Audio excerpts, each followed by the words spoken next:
All right, welcome everyone to the regular council meeting of August 13th. Just a few housekeeping items before we start. If you have a cell phone, please turn your cell phone to off. And please note that all the council meetings are now being live streamed, recorded, and retained. All personal information collected will be managed in accordance with the ATIA, the Access to Information Act. And with that, I will start with introductions first. I'll start with Margaretta, please. Good morning, Margaretta Bloom, Director for Planning and Development Services. Good morning, Jeff Holmes, Chief Administrative Officer. Morning, Greg Harris, Division 2 Counselor. Good morning, Jennifer Letts, Division 7 Counselor. Good morning, Alan Miller, Division 3 Counselor. Good morning, Angela Albers, Division 5 Counselor in Reeve. Good morning, Peggy Johnson, Division 6 Counselor. Good morning, Tiffany Nixon, Division 4 Counselor.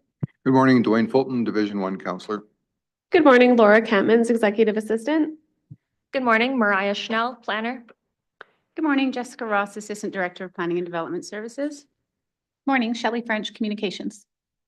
Thank you very much. And with that, we have an agenda in front of us. Are there any additions to the agenda? Okay.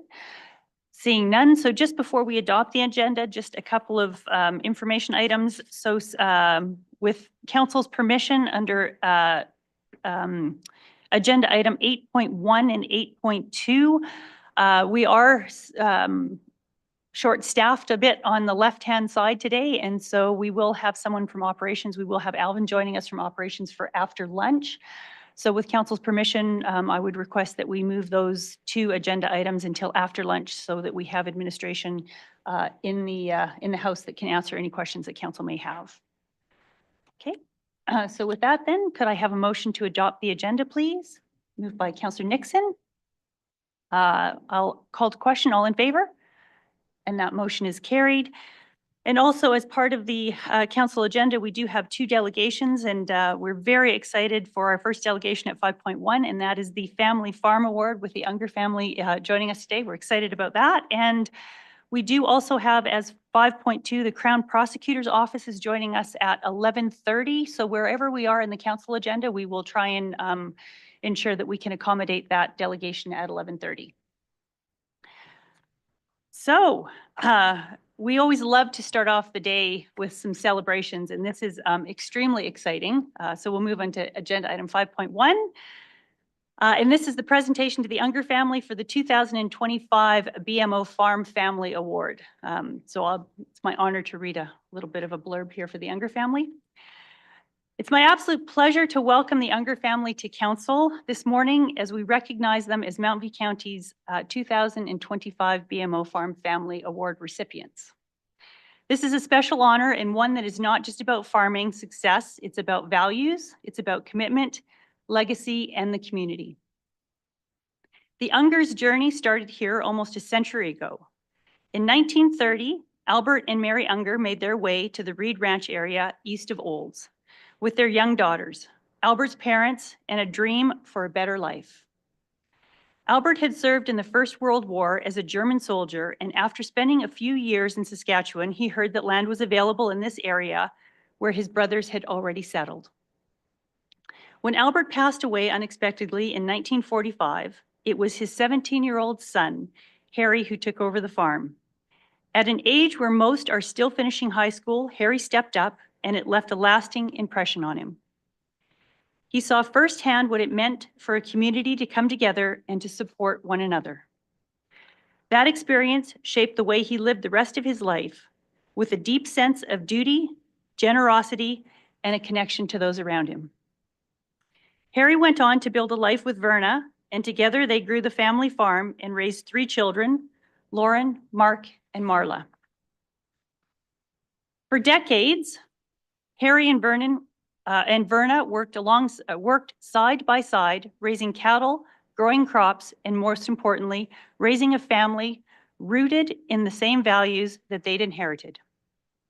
The operation evolved over time from oats and barley to wheat and canola, and eventually both Lauren and Mark joined the family farm full-time. Today, the family runs 2 separate businesses, but they still share equipment, helping each other through the busy seasons and working together. the way that that only a strong farm family can. Even into his 90s, Harry remained deeply interested in the farm, always eager for updates, offering advice, and staying connected to the daily happenings.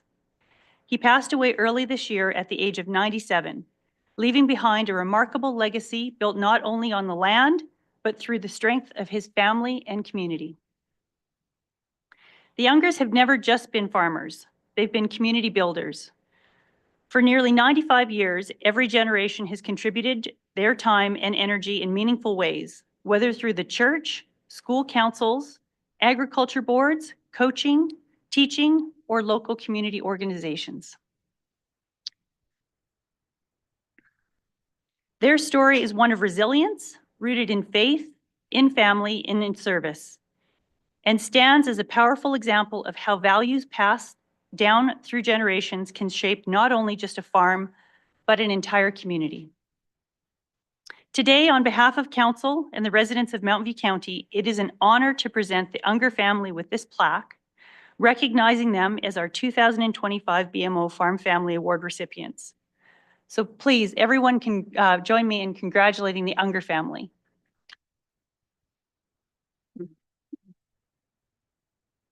And so I'd like to invite the Unger family to come forward if they have any remarks that they would like to say.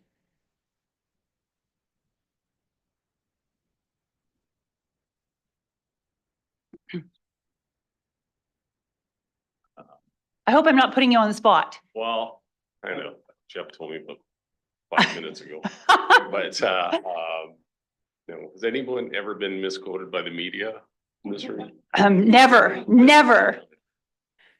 Anyway, there's been a little bit of that with the Farm Family Award, but no, yeah, I mean, you pretty much read everything that I was gonna say anyway. It's really, the award's about, you know, my grandparents having the vision and to leave Germany in between wars, you know, to come to a new country, to Canada, you know, and then to end up in Alberta and to end up in Mountain View County, which is, I kind of think is probably the best county in Alberta. And then my dad for having the passion that he had to farm at, you know, and he got thrown under the bus at a young age. And we got that passion from him. And lastly, really it's about my mom. You know, dad worked, mom was the glue that kept the house going, the family going. You know, the canning, everything that she did to keep us, keep our family together. So it's really about women getting acknowledgement on the farm, because they don't really, a lot of times, because they're there, but they don't get so I'd like to dedicate this to my mom, and thank you all very much. Thanks.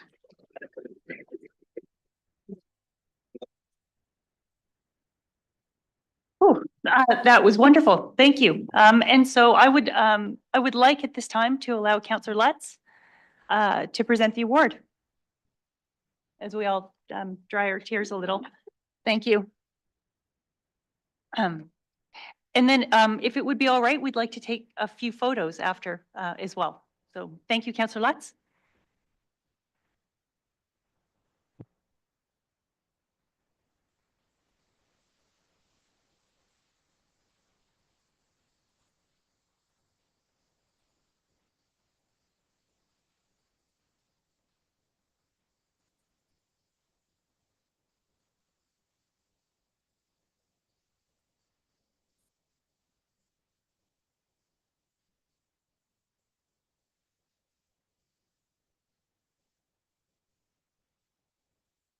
Great. Shelley, where would you like us? So Shelley's the coordinator and tells us what to do.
Okay, thank you for that. We will move right into the adoption of the minutes. We have regular council minutes of July 9th, 2025. Are there any errors or omissions in those minutes? Councillor Lutz. I was just wondering if you would add, what you see Olds Healthcare Committee, can you say year-end wind-up? So it doesn't maybe get misconstrued that they're wrapping up? Thank you. And sorry, Councillor Lutz, can you, 10.2 on council reports. It has Olds Health Committee wind-up. Just thought if we added year-end. it Okay. might be better. okay, is there any other changes to the council minutes or any other errors or omissions? No? So could I have a motion to adopt the amended minutes, please? Moved by Councillor Harris. I will call to question. All in favor? And that motion is carried. Okay, so we will move right into 4.1, and this is the public hearings.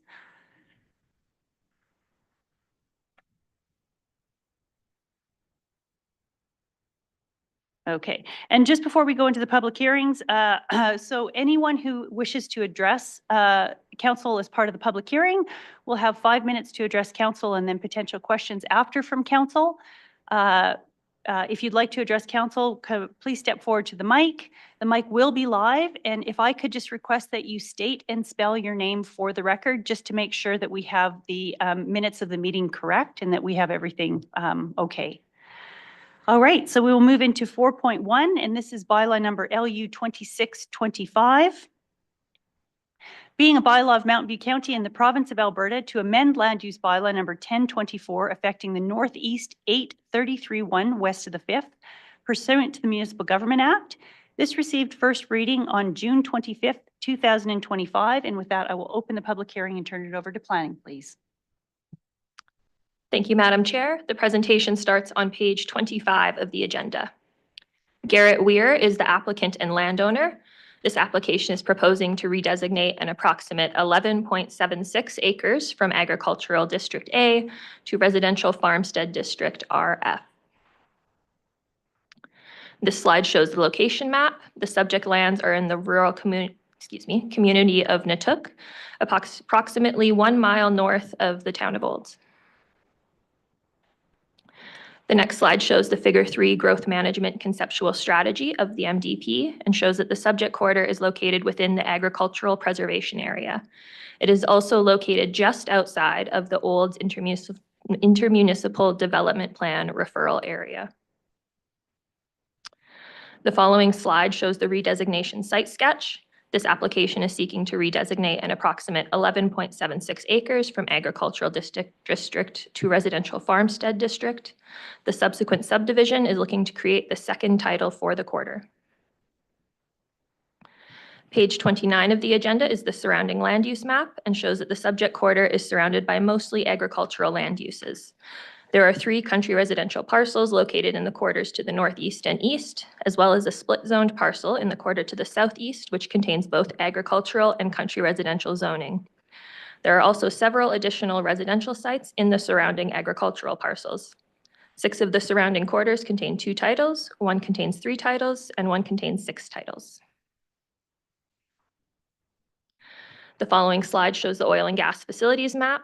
There is 1 natural gas pipeline running through the southern side of the quarter within the proposed remainder. There are also Foothills natural gas lines running through the northern side of the quarter that service development in the area. The necessary facility operators were notified during the referral process and did not respond with any concerns. The next slide shows the topography and water map. Eagle Creek runs through the western side of the quarter within the proposed remainder. This creek is also used as a stormwater drainage ditch for the town of Olds. The town was notified during the referral process and did not respond with any concerns. This slide shows the environmental scan map. Alberta Merged Wetland Inventory data notes several potential marsh wetlands within the subject quarter. These potential wetlands are located throughout the quarter surrounding Old Eagle Creek to the west and also scattered throughout the quarter's eastern side. Within the proposal, there is a potential marsh wetland on the western side surrounding the pond. Page 33 of the agenda shows historical aerial images of the subject quarter. The buildings within the proposal are well established and have existed for well over 10 years. The next slide shows soil information for the subject quarter. Canada Land Inventory data notes a mix of Class 1 and 2 soils within the quarter. According to Agricid, most of the soils have moderate limitations due to temperature, with a small amount of soils having very severe limitations due to drainage. The farmland field sheet notes varying soil capabilities throughout the quarter, with most of the quarter having a farmland assessment rating between 70.5 and 90.9%. There are also some small areas with a farmland assessment rating of 7%. These surround treat areas or potential marsh wetlands. The following slide is the site dimension map showing the proposed farmstead residential parcel. The proposal's boundaries are configured around the existing farmstead and include a small portion of cultivated land in the proposal's southeast corner in order to accommodate a new septic field. The current septic system for the multiplex dwelling units pumps out near the trees of the southern edge of the quarter. The applicant noted that he was aware that septic upgrades would be necessary and consulted a septic contractor who confirmed that this portion of cultivated land would be able to accommodate a septic field. The applicant noted that this portion of cultivated land is hard to turn farm equipment around in anyways and would be better suited to accommodate these septic upgrades. This slide shows views of the proposal's approximate boundaries. Photos A and B show the proposal's approximate south boundary. These two photos also show the portion of cultivated land which is included in the proposal to accommodate a new septic field. Photo C shows part of the approximate western boundary. Page 37 of the agenda shows more views of the proposal. Photo A looks west along the northern side of the proposal. Photo B looks east and shows the proposal's northeast corner. And photo C looks north, showing a portion of the proposal's front yard. The following slide shows views from the northwest portion of the proposal. Photos A and B show the proposal's approximate western boundary, while photo C looks southeast, showing the proposal's interior. This slide shows development within the proposal. Image A shows photos of the multiplex shop with 2 dwelling units located in its northwest and southwest corners. Photo B shows a shop with a secondary suite. Additional development includes a 3rd shop, 2 RVs, 2 farm buildings, 2 grain bins, a livestock pen with shelter, a tarp shed, and 10 sea cans. The applicant was notified that this number of sea cans exceeds the maximum amount allowed by the land use bylaw. He noted that these sea cans belong to his tenant who is moving off the property and will take these sea cans with him. The next slide shows the agricultural uses on the proposed remainder. The majority of the remainder is cultivated farmland, although there are portions that remain in a natural state. You can see Eagle Creek running along the left side of photo B. Page 41 of the agenda shows the approach and sightlines for the proposal off Range Road 14. Since Range Road 14 is a paved road, the approach will also need to be upgraded to a hard surface standard. If this application is approved for redesignation and subdivision, this would be addressed by standard condition 2. The next slide shows the approach and sightlines for the remainder off Township Road 332 along the north side of the quarter. This page discusses some of the relevant policies from the municipal development plan. Since the quarter is currently unsubdivided and the farmstead has existed for over 10 years, this application is able to comply with policy 3.3.10. Policy 3.3.11 discusses the size requirements for farmstead separations. These parcels should be a minimum of 2 acres, and a maximum of 9 acres. However, this policy also notes that larger lot sizes may be permitted. This application is proposing a slightly larger 11.76 acres, which encompasses the physical characteristics of the farmstead and provides space for the applicant to construct a new septic field in the proposal's southeast corner. Policy 3.3.12 discusses additional criteria for farmstead separations, which the proposal is able to comply with. The proposal meets the definition of a farmstead, is being proposed from a previously unsubdivided quarter, and has direct access to a county road. Though a small portion of agricultural land is included with the farmstead, this land was necessary to provide room for the septic upgrades. Policy 3.3.23 discusses access. There are existing accesses into both the proposal and the proposed remainder. Should this application be approved, these accesses will be evaluated against county standards through standard condition 2. Administration can support a resolution of approval for this proposal. The proposal is within the parameters described in the municipal development plan and the land use bylaw. During the circulation process, there were no concerns received from referral agencies or adjacent landowners. This proposal complies with the policies of the statutory plan and the regulations of the land use bylaw. This concludes my presentation, and the applicant is available in the gallery if you have any questions. Thank you. Thank you. Does the applicant have any new or additional information they would like to provide? Okay, thank you. The applicant waits. Is there anyone in the gallery who would like to speak in favor of this application? Is there anyone in the gallery who would like to speak in opposition to this application?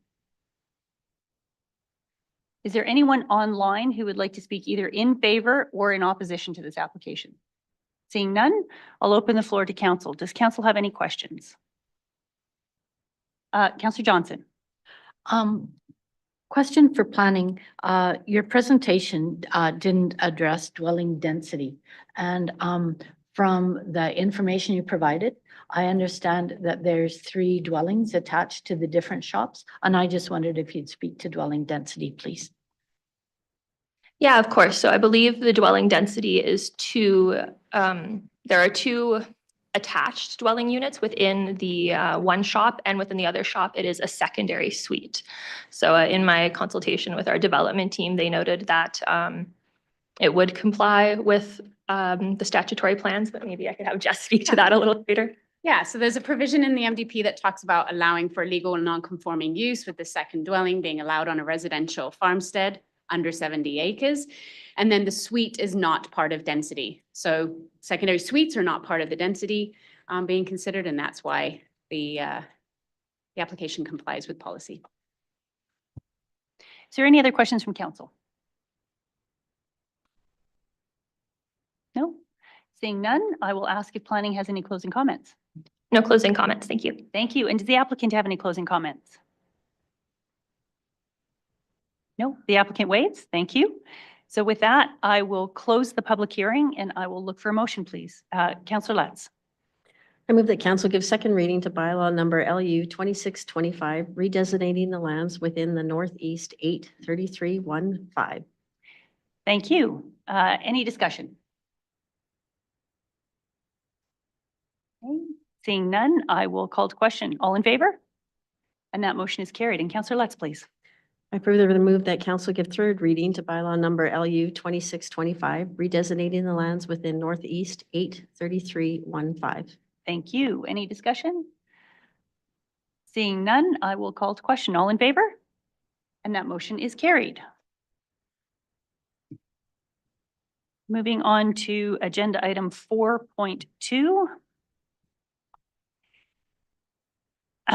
This is for bylaw number LU 2925, being a bylaw of Mountain View County in the province of Alberta to amend land use bylaw number 1024, affecting the Northeast 632.5 west of the 5th pursuant to the Municipal Government Act. This received first reading on July 9th, 2025.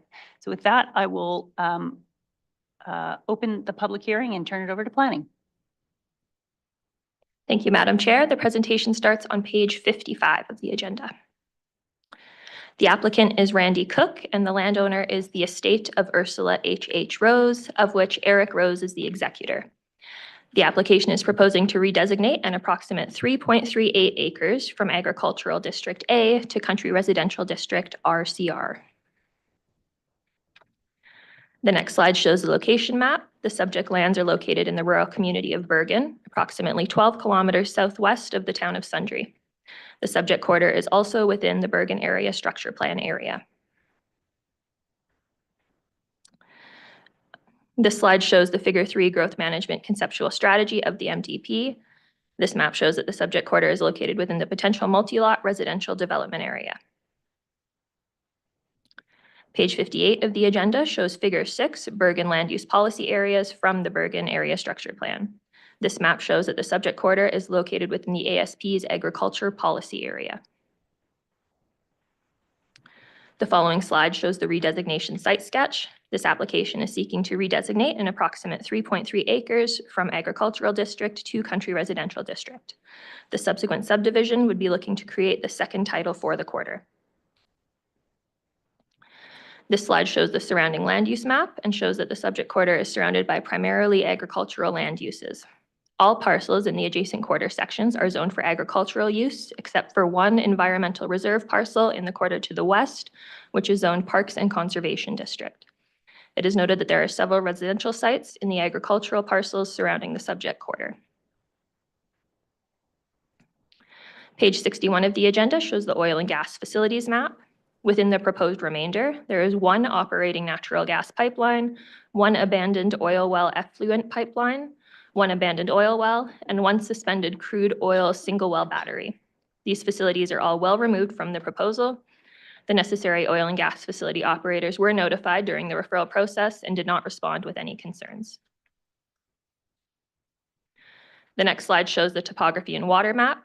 There is an unclassified creek running through the western side of the subject quarter. This creek is a tributary of Community Creek, which runs through the quarters to the west and northwest. This unclassified creek is well removed from the proposal, and the agricultural use of the remainder is not intended to change, so there should be minimal environmental impact from this application. The following slide shows the topography and water map zoomed into the subject quarter. The proposal is relatively flat, with the quarter section sloping gently to the north and west. There is also a drainage ditch located near the center of the quarter, running from the abandoned well site to the creek. The landform of the quarter is considered undulating high relief. This slide shows the environmental scan map. There are no wetlands, historic resources, or environmentally significant areas noted within the subject quarter. This slide shows the site dimension map with the proposed country residential parcel in the quarter's northeast corner. The proposal is located on the periphery of the quarter and surrounds an existing yard site. This yard site contains a few outbuildings, but no permanent dwelling. Page 66 of the agenda shows historical aerial images of the subject quarter. You can see that this yard site and development have existed for many years, and that the proposal has not been farmed alongside the agricultural lands of the remainder. The next slide shows soil information for the subject quarter. Canada Land Inventory data notes that the quarter contains Class 5 soils. According to Agricid, most of the soils within the subject quarter have severe limitations due to temperature, with a small portion of soils having very severe limitations due to drainage. The farmland field sheet notes that most of the quarter contains soils with a farmland assessment rating between 39% and 43%. There are some lower rated soils surrounding the treed area in the northwest corner, the creek, the drainage ditch, and the abandoned well site. This slide shows the development within the proposal. This development consists of a Quonset, a hay shed, a livestock shelter, a shed, one RV, and a cabin. The applicant noted that this cabin is on skids and is being stored on the property for a friend of the landowner. He noted that it is not a permanent structure and is not actively being used as a residence. Should this application be approved, the applicant noted that this cabin would be removed from the property. This could become a condition of subdivision. The applicant noted that the development within the proposal is not needed to support the agricultural uses on the remainder. He also noted that the Quonset could be utilized as a garage and the hay shed could be used for RV storage to support the proposed residential use. The following slide shows some views of the eastern side of the proposal. Photo A faces northwest from the proposal's southeast corner. Photo B shows a potential location for a future dwelling. Page 70 of the agenda shows views of the proposal's approximate boundaries. Photo A shows the approximate southern boundary. You can see a livestock pen on the left side that will remain with the balance of the quarter. Photo B shows the proposal's approximate western boundary. The following slide shows some views of the proposal's interior. Photo A looks west and shows the driveway and the northern side of the proposal. Photo B shows the southern portion of the proposal and highlights some of the development. The next slide shows some views of the proposed remainder. This is agricultural land that has historically been used for pasture and hay. Photo A looks southwest from the abandoned well site. The trees in the distance indicate the location of the creek, You can see a break in the trees near the center of the photo. This is one of multiple crossing points across the creek, allowing access to the land west of the creek. Photo B faces northwest. The lighter strip of grass indicates the location of the drainage ditch. Photo C looks south from the northeast side of the quarter near the proposal. This slide shows the existing approach and sightlines into the proposal off Range Road 55. The next slide shows the existing approach and sightlines into the proposed remainder, once again off Range Road 55. Page 75 of the agenda discusses agricultural land use policies from the Municipal Development Plan. Since this application is proposing the first parcel out of the quarter, it was evaluated in accordance with Section 3 of the MDP. Policy 3.3.9 notes that non-agricultural uses should minimize impact on agricultural operations, which the proposal is able to comply with. The proposal is located on the periphery of the quarter surrounding an existing yard site and is not taking any productive agricultural lands out of the proposed remainder. The applicant noted that the outbuildings on the proposal were not needed to support the agricultural use on the remainder. Policy 3.3.13 discusses parcel size for country residential parcels, noting that parcel size should be 2 to 3 acres, but that parcels up to 5 acres in size can be considered when necessary to create a reasonable building envelope. This application is proposing a 3.38 acre country residential parcel, which is slightly larger than the recommended size. The applicant noted that this size was necessary in order to include all of the development within the proposal. It was also noted that there are some power poles on the eastern side of the parcel, which could limit the building envelope of a future dwelling. The proposal is configured around an existing yard site that has been out of agricultural production for many years. The proposed boundaries are configured around the development, leaving out a livestock pen on the south side of the yard site and some bare land on the western side of the yard site that could potentially be returned to agricultural production. Both the proposal and the proposed remainder have an existing access to Range Road 55 in alignment with Policy 3.3.23. This page outlines some of the relevant policies from the Bergen Area Structure Plan. This proposal is located within the agriculture policy area, which allows for non-agricultural uses in accordance with Section 7 and 8 of this ASP. Policy 7.3.7 notes that a residential parcel may be allowed as the first parcel out of the quarter. Similarly to the MDP, this policy notes that 2 to 3 acres is the recommended parcel size, although larger lots may be permitted in certain circumstances. As noted in the previous slide, this application is seeking council's consideration to allow for a slightly larger 3.38 acre parcel size.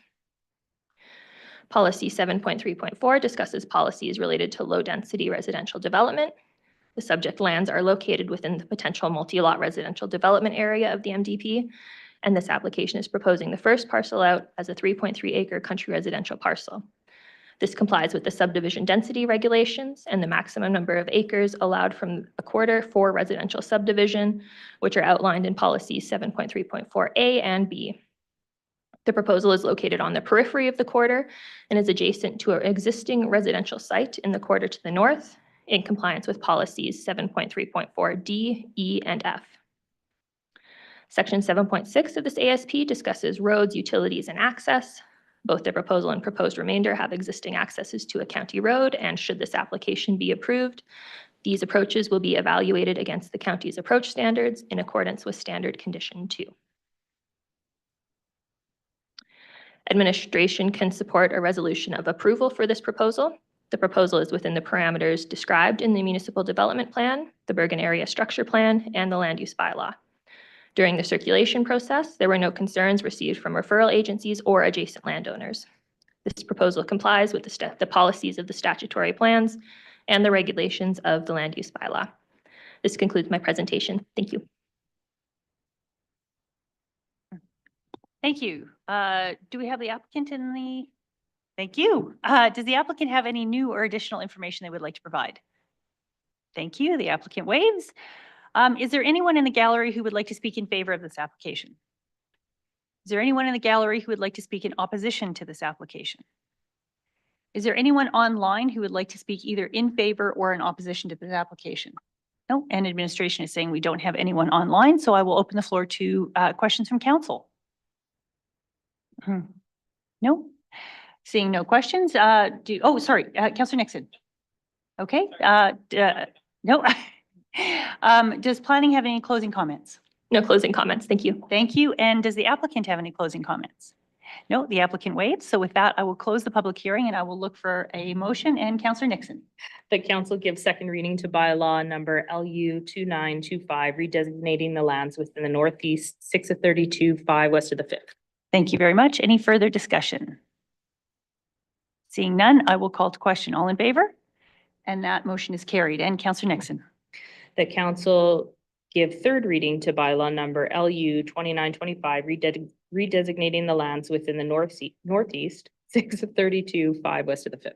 Thank you. Any discussion? I will call to question. All in favor? And that motion is carried. So we will move right into 4.3.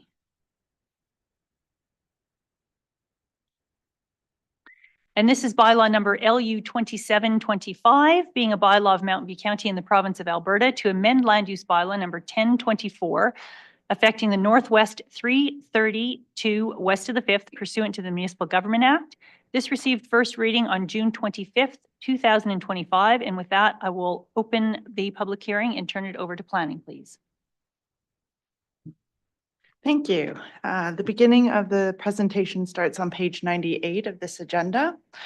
The applicants and landowners are Terry and Donna Arsby. This application is proposing to redesignate an approximate 13.5 acres from Agricultural District A to Residential Farmstead District. This slide is the location map and shows that the subject lands are in the rural neighborhood of Jackson, approximately 5.5 kilometers west from the town of Carstairs. The next slide is the figure 3 map from the municipal development plan and shows that the subject quarter is within the agricultural preservation area. Page 101 of the agenda is the redesignation site sketch. The application seeking to redesignate these lands to residential farmstead district and surrounds a developed farmstead site. The subsequent subdivision application is seeking to create the second title for the quarter. This slide shows the surrounding land use map. The subject quarter is primarily surrounded by agricultural land. There is one residential lot in the quarter to the west, along with a few smaller agricultural lots to the northwest, northeast, and south. 2 of the neighboring quarters are currently unsubdivided, while 6 contain 2 titles. The next slide is the oil and gas facilities map. You can see there are several facilities that are concentrated in the quarter to the south, which contains the Carstairs natural gas processing plant. Here's a closer look at the subject quarter. It contains 7 abandoned wells, 2 suspended battery sites, and 9 pipelines. The closest facility to the proposal is the operating natural gas pipeline, which is about 90 meters to the east. The application was circulated to all the relevant operators, and we received no comments of concern. As the application seeking to subdivide a developed site, these facilities should have a minimal impact on the proposal. The next slide is the topography and water map for the area. According to Agrisid, the landform for the lands surrounding the proposal is considered hummocky low relief. A tributary to Carstairs Creek bisects the northeast corner of the quarter. However, it is well removed from the proposal area. A closer look at the subject quarter shows that the southwest corner is slightly more elevated, with the land generally sloping to the northeast. The proposal area itself appears relatively flat. Looking at the environmental scan map, you can see that Carstairs Creek and its tributaries are within a Class 2 environmentally significant area. The area also has a potential for historical resources. Closer look at the quarter shows the ESA area within the northeast corner, as well as the areas designated as possibly containing historical resources. During the site visit, it was noted that the unclassified creek is within a valley that has remained in a natural state. The proposal is over 230 meters west of the ESA area. The potential historical resources have a historical resources value of 5, meaning no historical resources approval is needed for this proposal that is a first parcel out subdivision. Looking at the soil data, you can see that the subject quarter contains productive agricultural lands, including the areas of the proposal. The soils with the greatest limitations are in the northeast corner of the quarter surrounding the creek. This slide is the site dimension sketch showing the proposal on the west side of the quarter. The proposed north, south, and east boundaries all follow existing fence lines or shelter belts. The east portion of the proposal includes a farm building used for chickens and a small field. An internal road just north of the proposal provides access to the rest of the quarter. This slide outlines the development history of the subject quarter. In 1998, a second residence was approved and remains on the property. In 2019, a development permit was approved for an agritourism business called The Honest Box. A new permit was approved in 2021 to expand the business. The diagram on this slide shows the proposed new development, including 2 new customer buildings, a commercial kitchen, and 2 cabins for overnight stays, as well as garden tours. The development permit was approved by the Municipal Planning Commission in February 2021. The development permit for this business was approved as a discretionary use under agritourism, which can be considered within agricultural zone properties. The application was supported given the parcel zoning that the business allows for low-intensity agricultural diversification. There were also no concerns or objections during the circulation of that application. The definition for business agritourism is shown on the bottom of this slide. Beginning on page 112 of the agenda are some photos that were taken during the site visit. This slide shows the approximate location of the proposed south boundary. Photo A is a view of the southwest corner of the proposal, which follows an established shelter belt. Photo B looks at the southeast corner where the boundary follows a fence line. This area includes a tarp structure used for chickens. The applicant has noted that the structure needs to be included within the proposal because its water supply comes from the residential farmstead. The next slide provides views of the proposed north boundary. Photo A shows the boundary following existing fence line, but also runs along the southern edge of an internal driveway that's used for accessing the remainder of the quarter. Photo B was taken from the Range Road and shows the northwest corner of the proposal. This slide shows the northeast corner of the proposal area. Photo A shows the northeast boundary, while Photo B shows the undeveloped lands.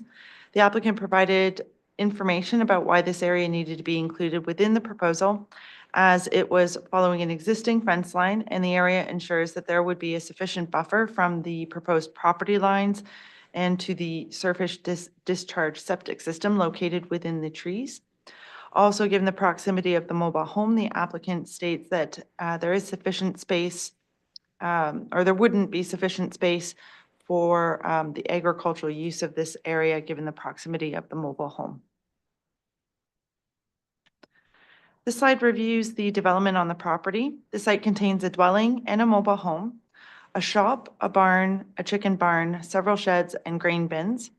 The structures associated with the agritourism business include a commercial kitchen, ancillary buildings, 2 tarp sheds, a storage shed, several smaller sheds, 2 greenhouses, and 2 cabins.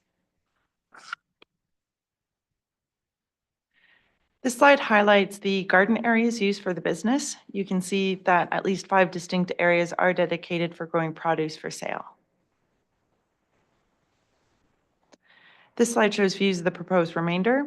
Photo A is the field directly north of the proposal, and Photo B shows the pasture land just east of the proposal.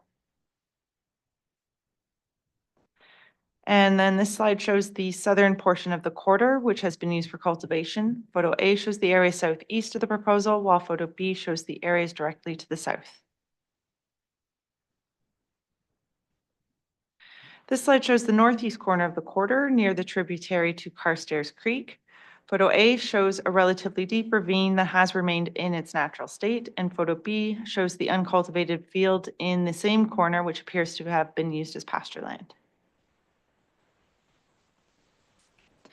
This slide shows access and sight lines. The left side shows access into the proposal from Range Road 23, while the right side shows access into the proposed remainder located just north of the proposal, and access and sight lines seem to be of no concern. Following the review of this application, it was identified that the development permit that was issued for the Honest Box business was approved under the definition for agritourism. According to the land use bylaw, agritourism is not a use listed under the proposed residential farmstead district zoning. Agritourism is a discretionary use on agricultural land. Administration met with the applicant to go over potential implications for the business if the application were to be approved as a residential farmstead district parcel, while also exploring the alternative zoning to agricultural 2 district. The residential farmstead zoning may allow for a second dwelling as a non-conforming use, and if council considers it acceptable, may also consider the business operations as a non-conforming use. However, if approved, the farmstead zoning would not allow for any amendments to the development permit or further expansion of the business. An agricultural zoning would have, could have also been considered. However, parcel size would need to have been reevaluated as the preferred minimum parcel size for an agricultural parcel is 40 acres and must also be 70 acres if containing 2 dwellings. The applicant confirmed that they do not plan to expand the business and are comfortable with its status as a non-conforming use. They also clarified that the 2 RVs are within the northeast corner of the quarter are being used seasonally for agricultural operations.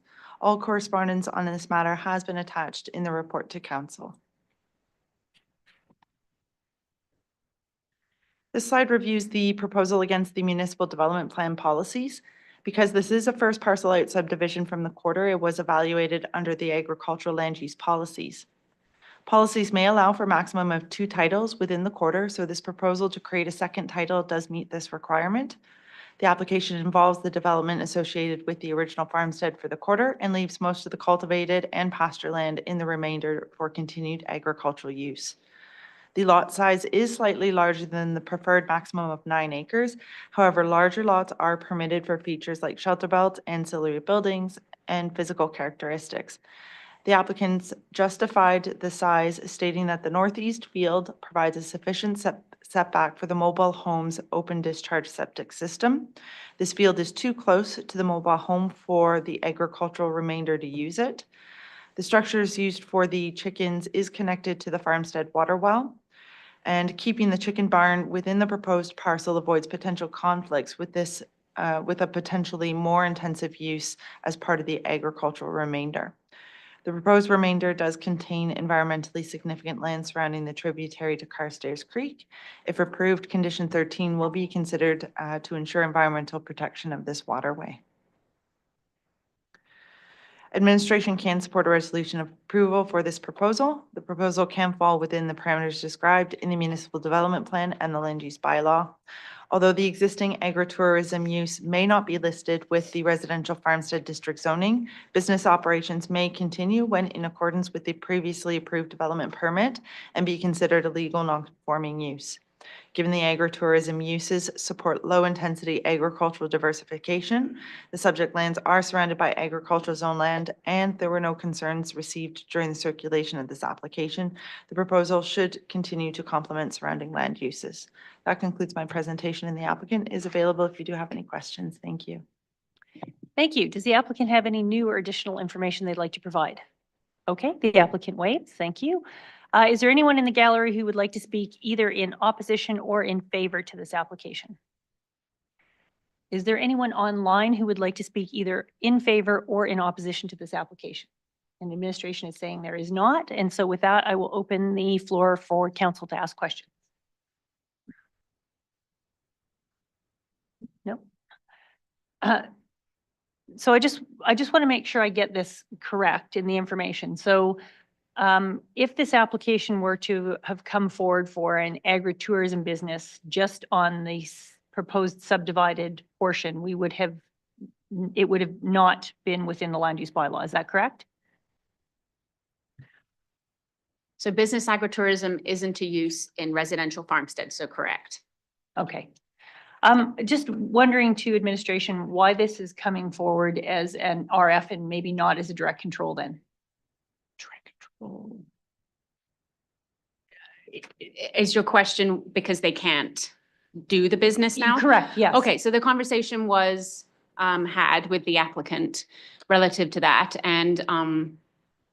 the discussion was based on the fact that if they don't do an agricultural 2 parcel, then that business will sit with a permit but cannot expand. And that was what the applicant wanted. That was the request of the applicant, was to go for the residential farmstead. Okay. So in the potential approval of this application, we would be non-conforming on the development permit that exists. We would be non-conforming on the number of dwellings that exist. Okay. Yeah. Yeah, with a residential farmstead, yeah, they can have the 2 dwellings. The policy allows for that, but it would be legal non-conforming as the second. And the business can remain as is, it just cannot expand. Okay, thank you. Is there any other questions? No? Okay, so with that, I will close the public, or I will ask if planning has any closing comments. No, I do not. Thank you. Thank you. And does the applicant have any closing comments? No, the applicant waives. And so with that, I will close the public hearing and I will look for a motion. Councillor Fulton.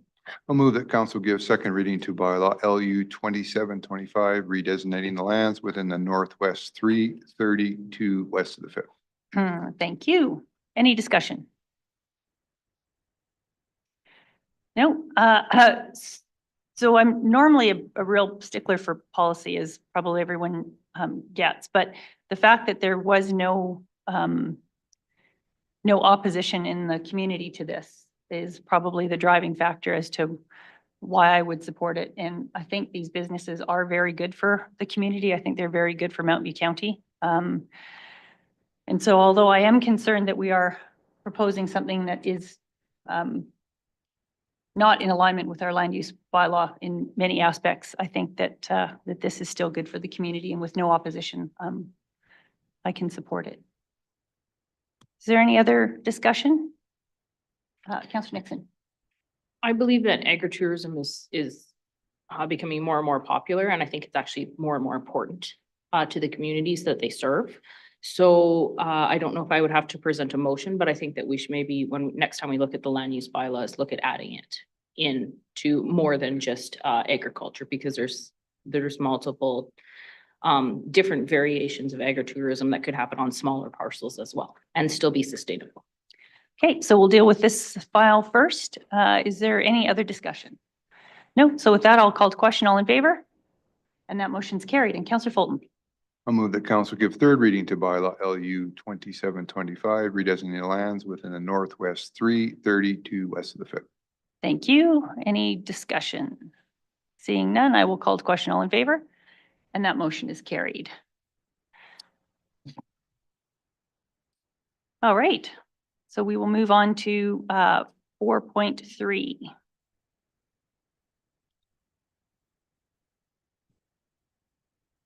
We're already on 4.4. Whoa, sorry. Thank you, everyone.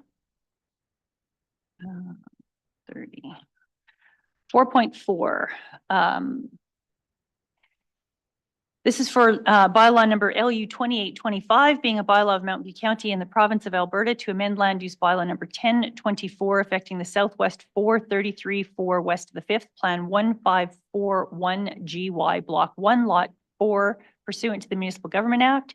This received first reading on June 25th, 2025. And with that, I will open the public hearing and turn it over to planning, please.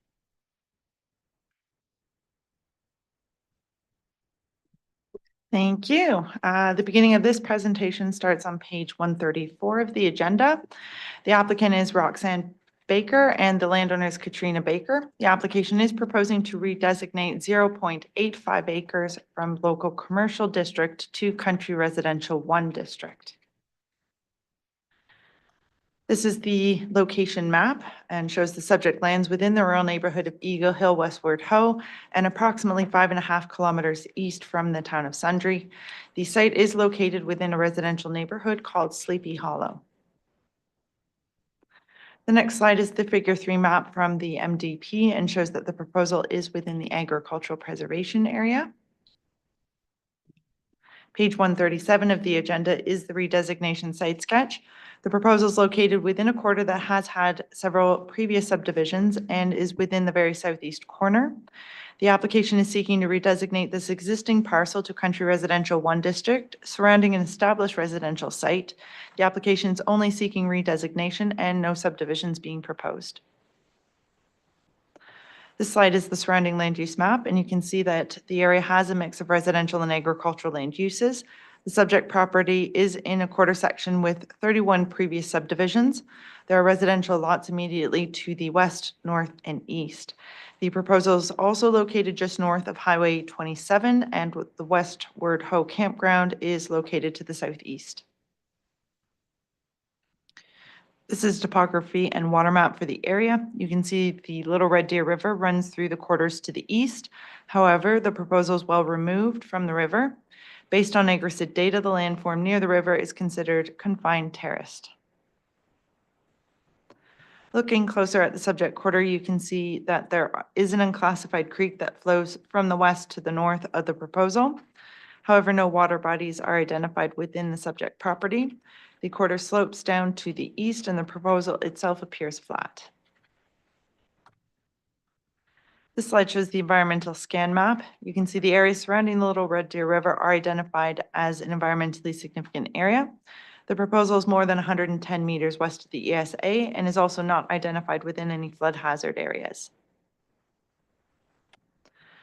This slide shows the oil and gas facilities map. While there are a few facilities within the quarter, the closest to the proposal is a discontinued fuel gas pipeline located over 300 meters to the west. There are also foothills natural gas lines used to service the existing residential sites. The aerial image shown on this slide provides a close-up view of the proposal. You can see that there are county roads that run along the eastern and southern boundaries of the proposal. The site's also adjacent to existing residential sites. This slide looks at the subdivision and development history for the subject property. The lot was approved for subdivision by the Red Deer Regional Planning Commission in 1955, along with 3 neighboring lots. Originally, it was used as a service station until 1971. After that operation ceased, all infrastructure associated with the service station was removed by 1979. And a 1997 environmental site assessment confirmed that the land was clear from contamination. The application states that the residential use of the property began around 1967. This is also supported by development permits from the 1970s for a garage and a porch. Setback relaxations were also obtained in 1997 and more recently in 2025. A permit was issued for commercial use, commercial business in 2001. However, the business is not operating from the site. Today, the property's primary use continues to be used for residential purposes. Beginning on page 145 of the agenda are some photos that were taken during the site visit. You can see the property does consist of a dwelling, a garage, and a tarp garage, and the western portion of the site is mostly treed.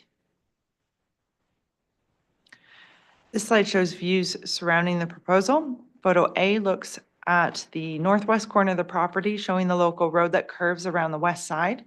The lot's northern boundary is shared with an adjacent residential site. Photo B shows the southeast corner of the proposal.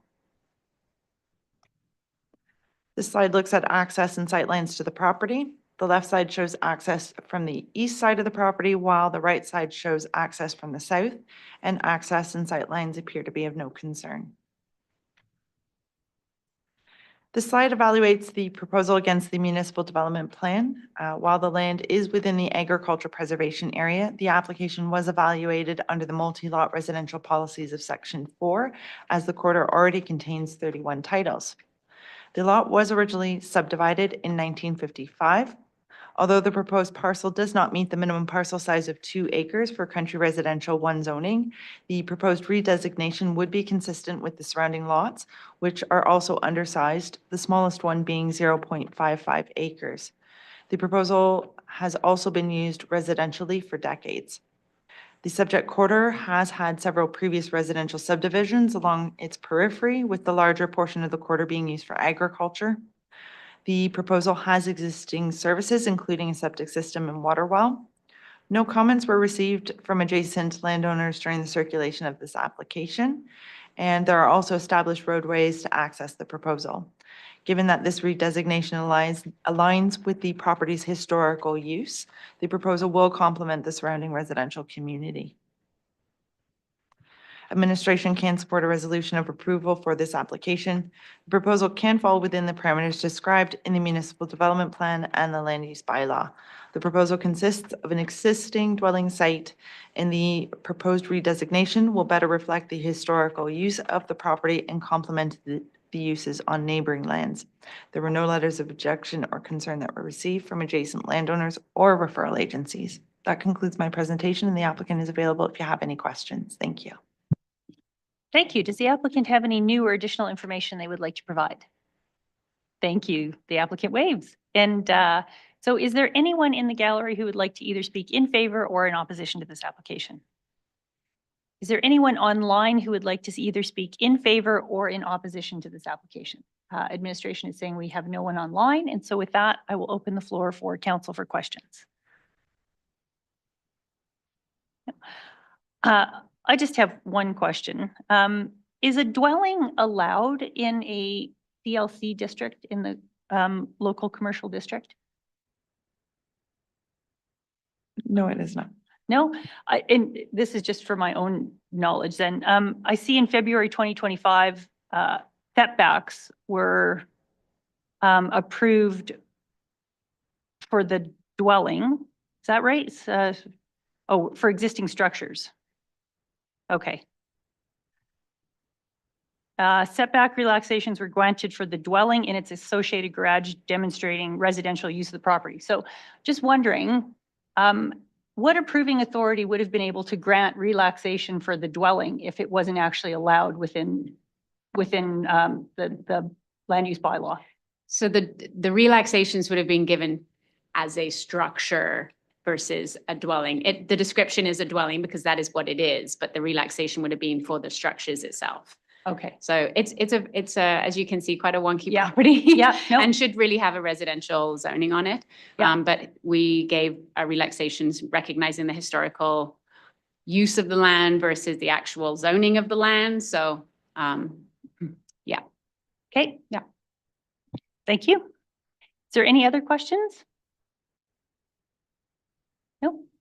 Seeing none, then I will ask if planning has any closing comments. Oh, I do not. Thank you. Thank you. And does the applicant have any closing comments?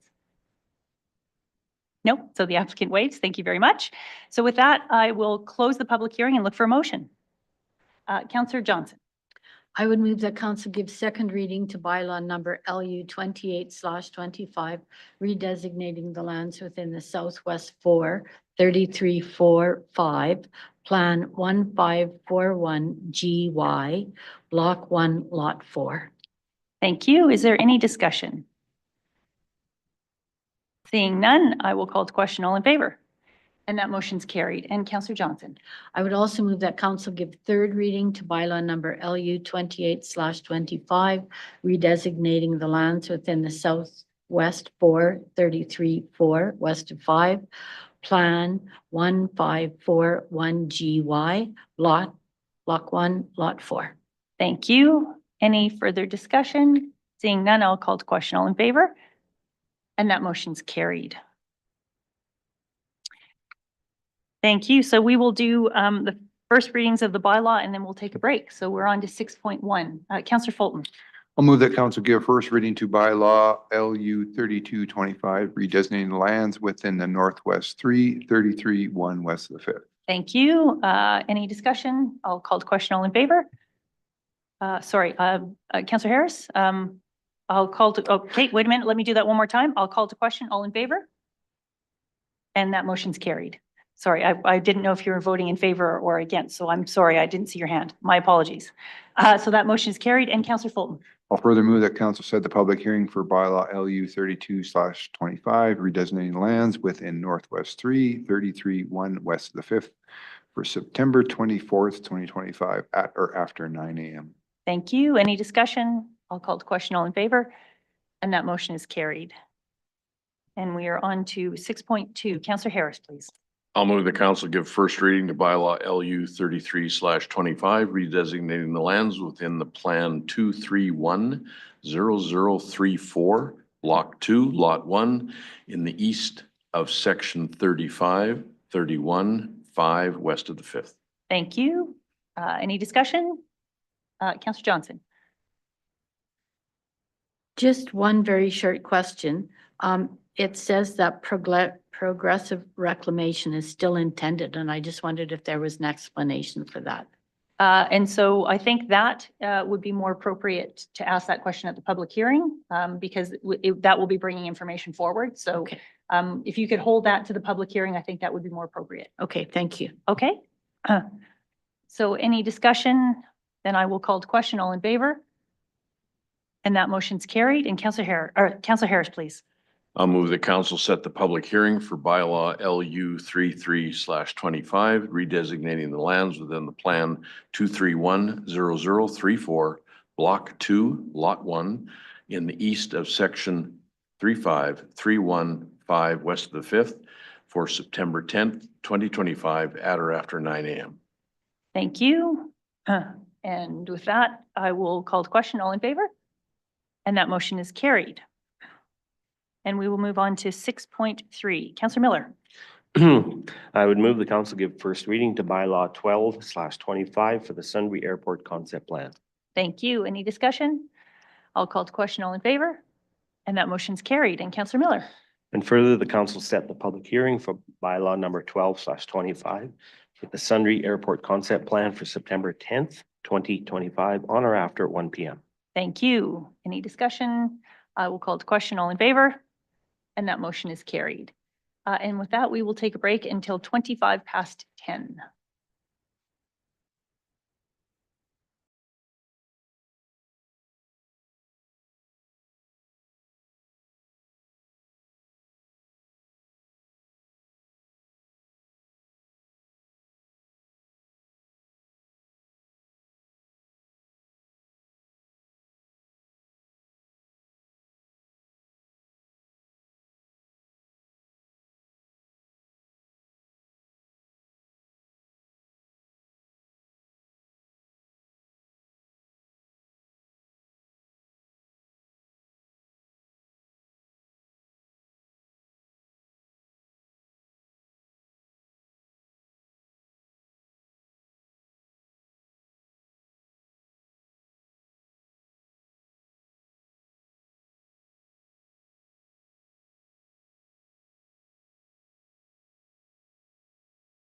All right, welcome back to the regular council meeting of August 13th, and we are on to 6.4. That's bylaw number 1325, public events bylaw.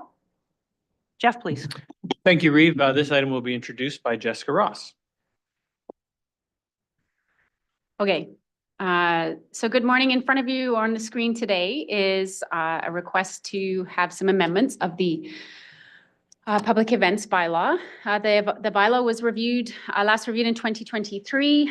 So administration is recommending a review of this bylaw to provide clarification, clear interpretation for application or for applicants wanting to apply for a public event permit. So as part of this review process, we did have a look at neighboring municipalities, in particular Red Deer, Rocky View, Clearwater, and Wheatland. We did note that there were many increased requirements within their public event bylaws, and as such, have essentially increased the requirements for clarity and interpretation for events being proposed in Mountain View. So it's up to you. I can take you through the proposed track changes, or if you have had a chance to review and have questions, just let me know how you would like to proceed.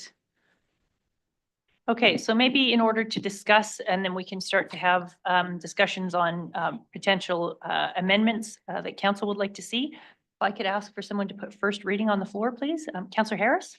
I'll move the council grant first reading to bylaw 13/25, public events bylaw. Okay, thank you. Now, maybe that's the way we'll do it, Jess, is first we will go through all of the sections. You can point out, highlight what the changes are and why they're made, and then we'll have a discussion at council. So if you could take us through the sections, that would be great. Sounds good. So I'll kind of scroll through on the screen there. So you'll see some of these changes there's repetition, there's just, we're just trying to tidy it up. So some of them are just literally for interpretation purposes and clarification. So you'll see there, we've removed music concert. That's a repetition in the definition. No change to the intent of the definition. Moving down into section 3, general prohibition, just kind of tidied it up, put in 3.02 that the terms of the permit would include conditions. Moving down into 3.05, took out the words conditional because it's basically a moot point. It is a conditional permit and you shall not have an event unless you have one, a permit that is. So I don't know if you have any questions. Sorry. Yes, Councillor Harris, do you have any questions on section 2? No, section 3. Okay, so can we let Jess go through it first, Councillor Harris, and then we will come back to council questions? Yeah, no. Yeah, so Jess, can you just keep walking us through section 3? Okay, well, that was section 3. Okay. I just got to the end of that. Okay, So perfect. Councillor Harris. So Jess, there's, it's mentioned in several of the subsections, 01, no person shall hold, conduct, manage, or allow to be held or organized. The term organized to me is the planning and organization of an event. And what this says to me is that until you have a permit, you can't even organize it or plan it. So I'm just thinking the public would have issue with understanding how that works. Yes, absolutely. I think that would be very challenging to actually even monitor on our side whether you're organizing an event or not. So I think, I recognize that is, if we're doing this also for clarification purposes, that perhaps the words or organized could be removed because essentially it doesn't stop the process of you need to get a permit to do this. And this is what we're saying in this section. So yeah, if council agree, then the words or organized could potentially be removed. Okay, so Councillor Harris, would you like to make a motion? Sorry, yeah. Jeff. Reeve, maybe I suggest just before Councillor Harris does that, we do have an open motion for first reading that wasn't voted on, so we should only have one open motion at a time. So maybe we vote on first reading and then we can propose the amendments and have that motion from Councillor Harris. So Jeff, again, I don't know why after this long I can't get the process right. Normally we open, so we like at second reading, we'll open second reading and then we'll make a whole bunch of amendments and then we'll adopt second reading with those amendments. Or is this because we're going to bring the bylaw back and some of these will not be wording changes, they'll just be in principle? That's why you'd like that? It'll be coming back. I think the principle is you should only have one open motion at a time. Huh. And so to do that, we would need to vote on first reading and then move into the amendments. Oh, okay. Oh. All right then. So let's look for a vote on first reading then, and then we make the amendments between first and second. So I don't have to open second reading to make the amendments. No, I think Is it'd what be you're telling me. appropriate to make them in between. Okay, thank you. All right, then I will call to question on first reading. All in favor? And that motion is carried. Sorry, I thought we had to have an open motion in order to have the debate and make further amendments. And I think that's what Councillor Harris is about to propose, which will allow us to do that. Okay. Councillor Harris. I move that in section 3.01, the words "or organized" be removed. And in section 3.02, the words "or organized" be removed. And in section 3.05, the word "organize" be removed. And so just a suggestion, Councillor Harris, to your motion, because we don't know if that's further in the document.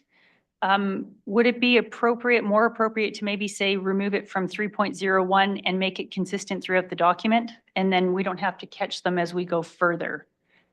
Jeff, would that be appropriate?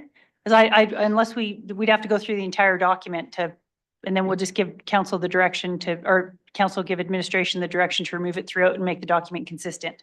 Yeah, I think that is sufficient. And then when we bring it back, council will see the changes, and it'll be clear where we have made any further edits to any other sections. Sorry, Councillor Harris, I don't want to gazump your motion, but would you be all right with that? And- I'm fine with that. Laura, did you capture that? Okay, so Councillor Harris, do you want to read what's on the screen and see if that reflects what you would like to have happen?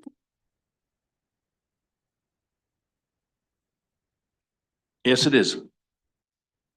Okay, so the motion reads that council direct administration to amend bylaw number 1325, section 3, and make it consistent throughout the document to remove the words "or organized." I think if you specify just those words, then we're going to handcuff ourselves for different wording throughout the document. So maybe it's reference to an event being organized instead of specific wording.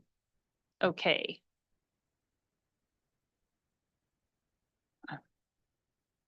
Okay, so just looking at administration, if the motion gives the intent of what Councillor Harris is trying to put forward. Again, because we'll see this at second reading, so, and then we'll see a marked up document. Just looking, Jeff, does this give the intent of what you would need? Yes, it's clear what the intent is. Okay, so Laura, if we can take it back to where it was. Administration understands the intent, and again, we're not giving third reading today, so council will have the opportunity to see this come back in a further marked up document. So Councillor Harris, just making sure again that you're good with this motion? I am. I would actually remove the "or," because in one place it doesn't have "or organized." Okay, It's just the word "organized." yep. Okay, and it's referencing to section 3, so you'll know, so administration will understand the intent is to make it consistent with the removal of "organized" within section 3. Okay, so the motion reads that council direct administration to amend bylaw number 1325, section 3, and make it consistent throughout the document to remove the words "organized." Okay, is there any further discussion on that motion? No? Seeing none, then I will call to question. All in favor? And and opposed? And that motion's carried. Okay, is there anything else on section 3 that council would like to discuss at this time? Again, realizing this will not be third reading today, and so there's opportunity to, again, once again, review the document. Okay, so Jess, can you take us through section 4, please? Absolutely. So section 4.01, so this section is basically the exemptions. So the exceptions of, when it's not required. So there's no significant changes here, essentially just making it all grammatically correct, if you will. And we haven't suggested any major changes here. Okay, anything from council? And so Jeff, just because the council actually doesn't approve the public events, it's the CAO that does that. Is there Is there anything that's been brought forward to your attention that would, I'm assuming it would be reflected in here, but just as a question, is there anything in here that would require further amendments in order to tighten things up on your end? No, Reeve, I participated in the review with planning and development, so all of my experiences and issues that have come up over processing these applications has been incorporated into these amendments. Okay, thank you. Councillor Lutz. I just have a question on C, religious or church organizations, including funerals, weddings, and other services. So if a family is planning a wedding, does that fall into that? And also family reunions?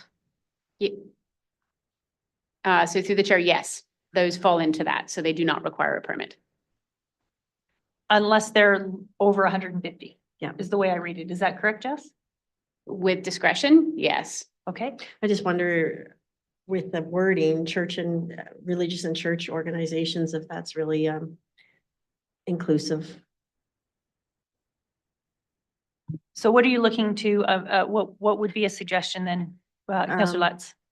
Almost two separate things, like church and religious and church organizations hosting some things, or a second point, just saying weddings, funerals, and family reunions, like family organized. Because I think it could be two different things, and I maybe you don't get looped it, like maybe it's, I'm picking hairs here, but. Is any of that covered in 4.02, Councillor Lutz?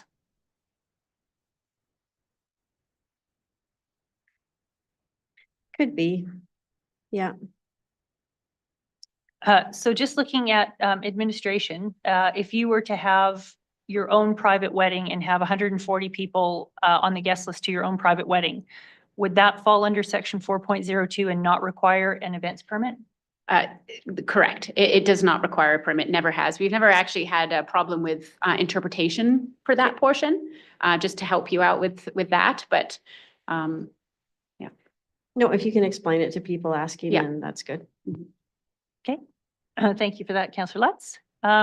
Section 5.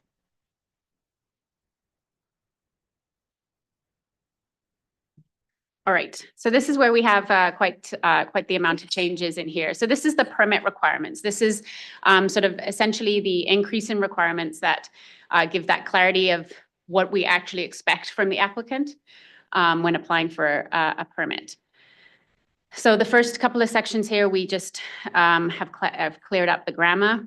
And then moving down into 5.03, we have made some fairly significant changes. I should mention, I didn't mention at the beginning, we did actually reference our current application for public events, which had a lot of requirements in it that were not in the bylaw, which, people needed to know why we were asking for that.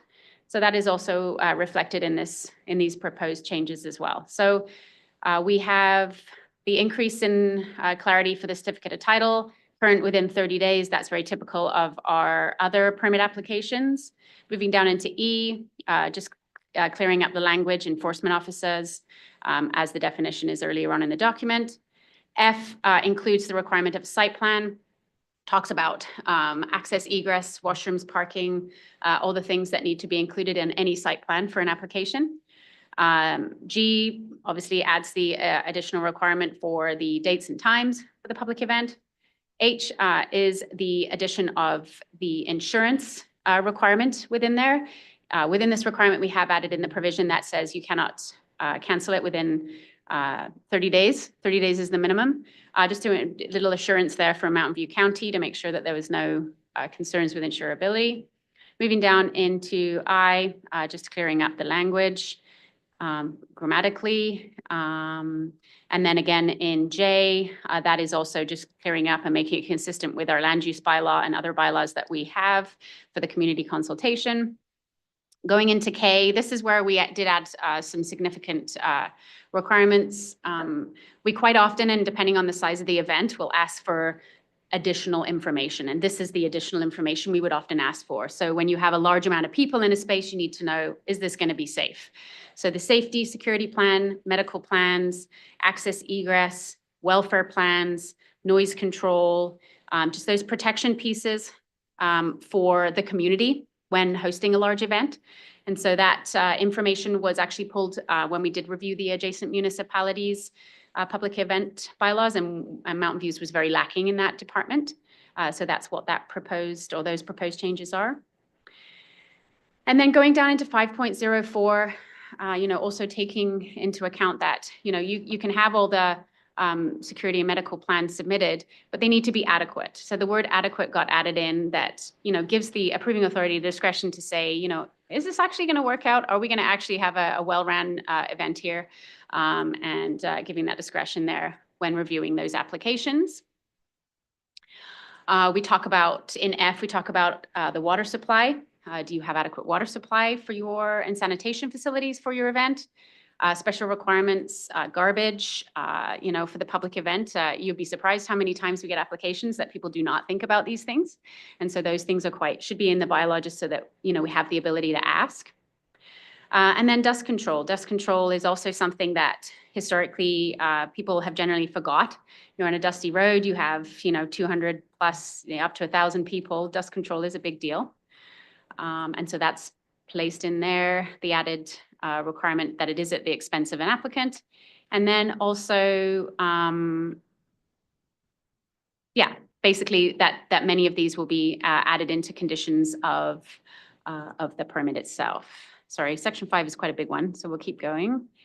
And added the words in section 5.08 that talks about an irrevocable letter of credit. The reference was earlier on in the section, just added it further down.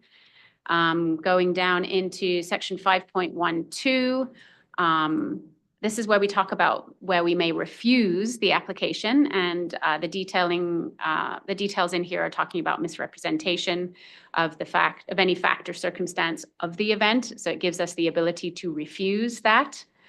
And then we talk about the ability to refuse where public safety may be an issue. The remoteness of a property, emergency response may be compromised, and going into those requirements, and also saying that perhaps there's been an event that hasn't gone well and you're applying for it again. The ability to say that actually, no, we can't give you another permit for the event, and make sure that we have confidence in the applicant when applying for potentially a repetition or a new event that we know is going to be a challenge for a community. And that is section 5. Hey, Councillor Miller. So just one question on 5.04 on dust control part of it. It's great to have it along the residences, but what about where we have interchanges where it's gravel on gravel? Quite often the clouds will carry forward. So what if we changed it and had maybe required along all roads impacted and just forget about the residences? Is that something, Jeff, that you would think would be a good idea? Yeah, certainly. I think it raises a good concern that gravel on gravel intersections and dusty times can create a safety risk, and it was something we would probably want to address. So adding the ability to address that into the bylaw would be beneficial. It would be a discretionary item depending on the circumstances in the application. So certainly that amendment would be warranted. As far as a suggestion for wording, we can keep the in front of residences. We could also just add kind of a general reference to the road network and traffic route plan that's used. What about may be required for additional just drug gravel roads impacted by Yeah, the I think event? something that gives the discretionary ability to require additional dust control along any roads impacted. It doesn't have to be just a residence. Okay. So then we'll look for a motion to amend 5.04I to include dust control with respect to general reference to road infrastructure. And then we'll allow administration to work on that. That would be suitable. We'll come up with some wording that fits the rest of the language in the bylaw. Okay, so Councillor Miller, we'll wait until Laura is able to put that on, and then make sure you're comfortable with.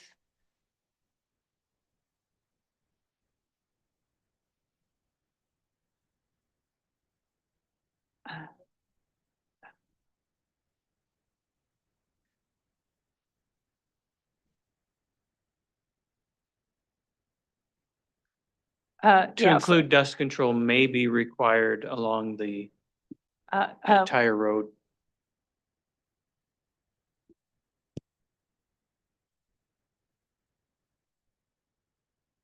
um,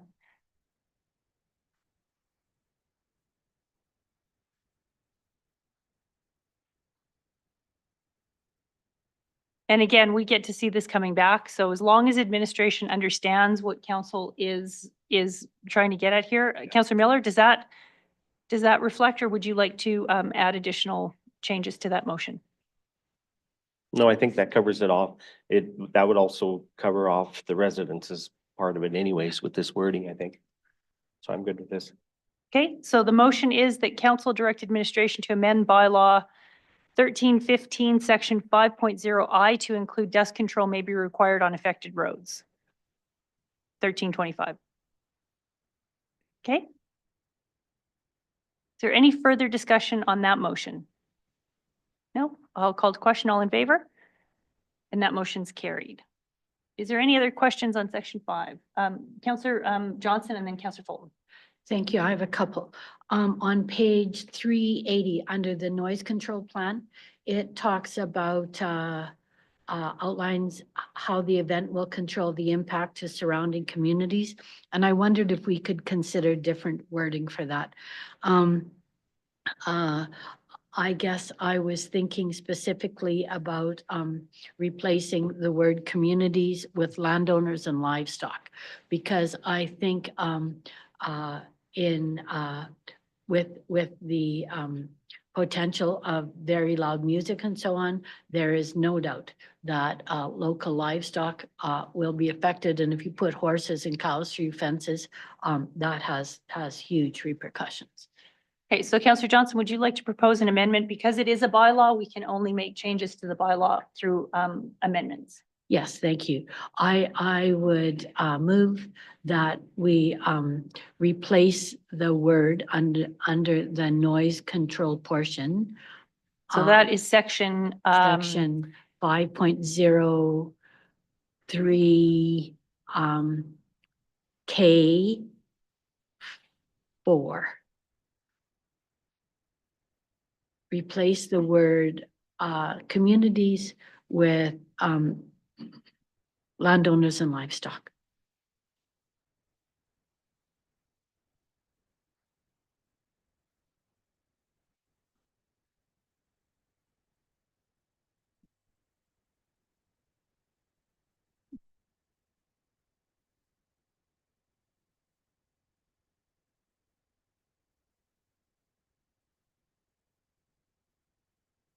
Okay, so Councillor Johnson, can you have a look at that and see whether or not that reflects your motion?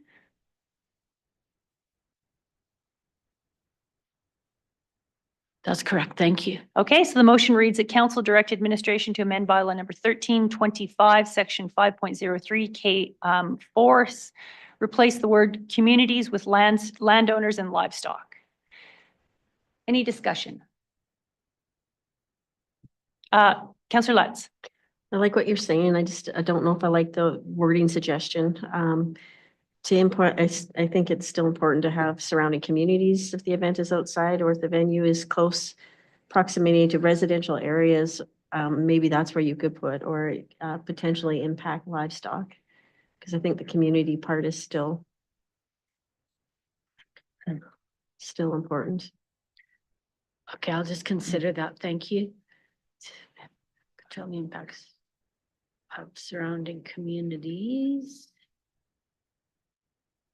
Like proximity of residential areas or could potentially impact livestock.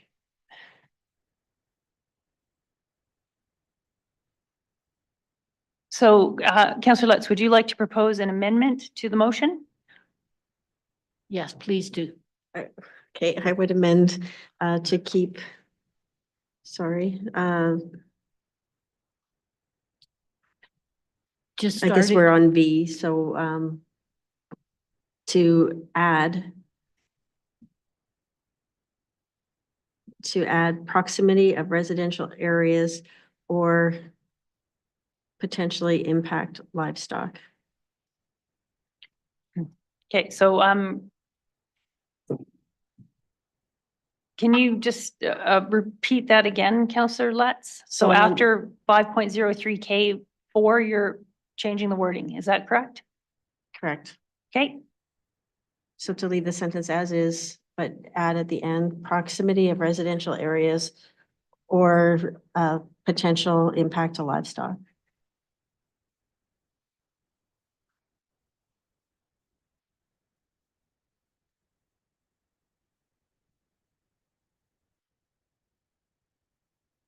To residential areas.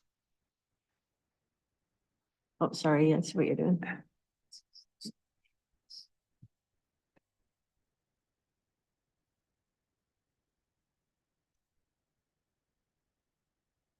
and livestock at the end, is that right? Yeah. For residential areas and livestock? And livestock, yeah. Okay, so we're not replacing anything then? Just adding to the end of that sentence, just to save keeping the communities. Okay, so right now we're replacing the word communities with landowners, livestock, and proximity of residential areas and livestock. So it's a very confusing motion. Yeah. So you want to leave in the communities. We don't want to replace that. Right. Okay, so strike, So yeah, strike the whole motion just at the end to add livestock.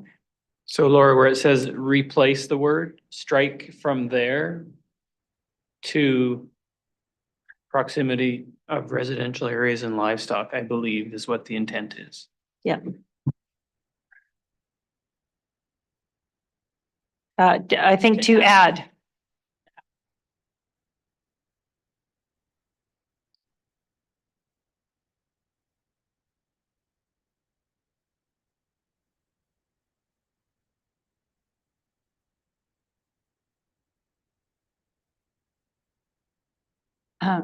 So is that, does that reflect your amending motion, Counselor Lutz? If it's good with Peggy, yes. No, because this Yep. is your amending motion, so we'll have to vote on your amending motion. Okay. Okay, so now the amending motion is that the amending motion reads that council direct administration to amend bylaw 1325, section 503K4 to add proximity of residential areas and livestock. So that's the amending motion. Is there any discussions? Is there any further discussions on that? So we've left communities in there. So Councillor Fulton. So I think seeing how this kind of ties back into the applicant shall do community consultation within a mile of subject property, blah, blah, blah. I believe that this doesn't actually speak, like, is it, to me, it's confusing. Is this noise thing beyond the community consultation level?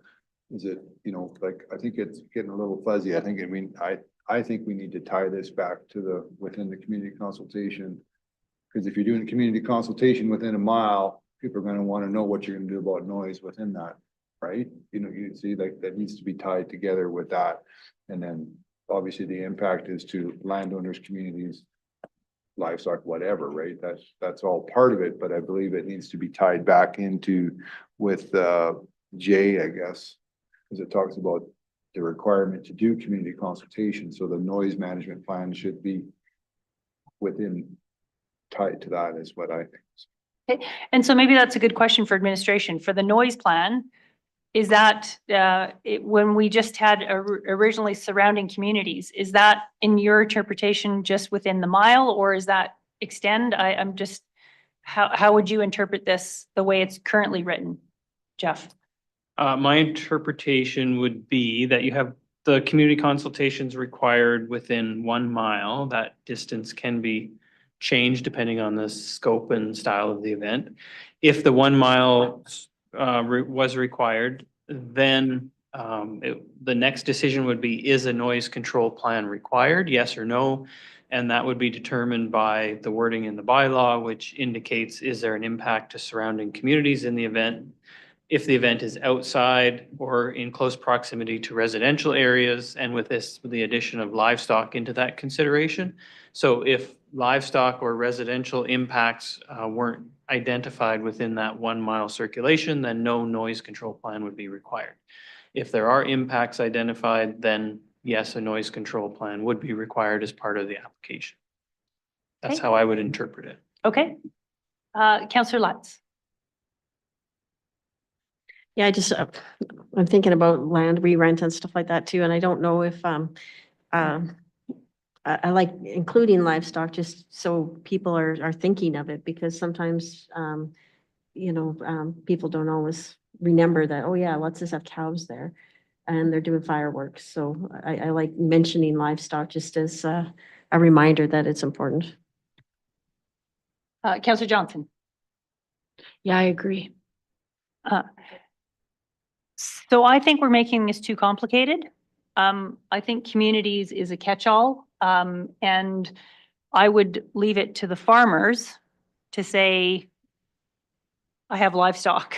I think the farmers that will be negatively or could potentially be negatively impacted would definitely say, I have a whole bunch of bred cows that are just ready to calve, or I have a whole bunch of horses in the field, or I would expect that consultation, and I think communities is a catch-all because not everyone is going to be a landowner.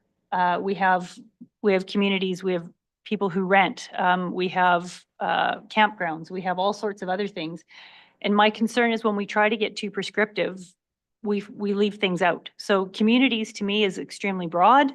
And we leave it up to the CAO and our team to ensure that they touch base with those that are relevant. And I'm sure that if farmers have concerns with their livestock or acreage owners that have concerns with their livestock, we'll definitely bring that forward. So I'm not going to support the amendment. I just think it makes it too prescriptive. Okay, Councillor Johnson? I like the idea that we are leaving communities in, because I think that's important. And that the amendment changes the word landowners to residential areas, because you're absolutely right. That includes all residences, whether they are landowners or not. But I do still think that adding livestock in there is really important. Okay, so with that then, everyone understands the motion, and so I will call to question. All in favor? And opposed? And that motion's lost. Okay, I'll go to Councillor Fulton. So just for, Reeve, maybe before we move on, Oh, that was sorry. just the Sorry. amending motion. Thank you. Yeah. So the amending motion is lost. Laura, could we bring up the original motion? Sorry, everyone. Thank you, Jeff. Okay, so now we are back to the original motion, which is that council direct administration to amend bylaw number 1325, section 5.03K4 to replace the words community with landowners and livestock. And Great. I would withdraw that if you like, because I think the amending motion was better than this motion. And if it failed, this will fail. And so I'll just withdraw that. Thank you. So is that, Jeff, it's probably better just to vote on it because we have it on the, if you're all right with that, Councillor Johnson, we'll just vote on it, and because we do have it on the books. And so it's just cleaner for process wise. Okay, so with that then, I will call to question on the original motion. All in favor? And opposed? And that motion's lost. Okay, Councillor Fulton. Thank you, Jeff, for catching me on that. okay, I don't know about anybody else, but when I read this, it goes all the way down to 5.11 is talking about applying for the permit, and then all of a sudden 5.12 breaks into the authority may refuse. So I'm just curious as to the thought of that being its own section before it jumps down into the section 6, which is in enforcement. That if the refusal of a public event permit, and then it has its own little section. So that it would become 6, and then enforcement would become 7. So you're suggesting we've got permit requirements and then the permit approval process or something like Or that? refusal, but I mean, if you're reading this and you're going along all the way through, this is what you got to do, any permit, you have to, this is what you have to do, and then all of a sudden it changes tone and says that the approver may refuse it. So like if you were just going through it quickly and looking for, what do I have to do, or what's the reason it's going to be not approved, or what's the enforcement part, if you're just going through it, like I just want to see what other people think. And but to me it would, that almost needs to have its own little heading and section before it moves into section 6, which is enforcement. So Okay, and so, yeah, Councillor Harris. I actually read it the other way. I think it belongs in there. 5.11 also talks about Failure to submit. failure to disclose, and I think that's part of the process. And I'm thinking from the point of view of somebody who's applying for one of these permits, they're reading, and if they only read what they have to do and they don't read about the into the next section, I think there's a chance they don't get that. So I think it works there. Okay, that's all I just wanted to see what, because as you're reading through it, you're trying to read it from someone that may apply for it. So I just wanted to see what other councillors thought. So Councillor Fulton, to address your concerns, because I think it's good. Is there something we could add to the header on section 5 that would maybe address like a permit requirements and approvals or approval process? Is there something you would like to see in that, or are you good with the discussion? Oh, I know, I'm just trying to make it as the readability of it and the functionality of it. So if somebody said what section is the reasons I would get refused, I wouldn't be able to answer that. I'm sure Jeff would, because he would use this way more than we would, but just so that he would know that, well, you got to go to 5.11 these are the start of the reasons. So. Okay, so do you have any amendments that you would like? No, I just Okay. wanted to see what other councillors thought there. Okay, thank you. And sorry, just on that topic, is there anyone else who has any concerns about that? Okay, seeing none, I'll go back to Councillor Johnson. Thank you. I wondered if there would be support to add an additional section under 5.04 that speaks to having a specific requirement for adequate dog control. I know when we look at the bylaw issues in this rural community, that that the number one issue is dog control. And certainly when you bring what will probably be basically urban people to this rural county, I foresee dog issues as being one of the problems associated with events.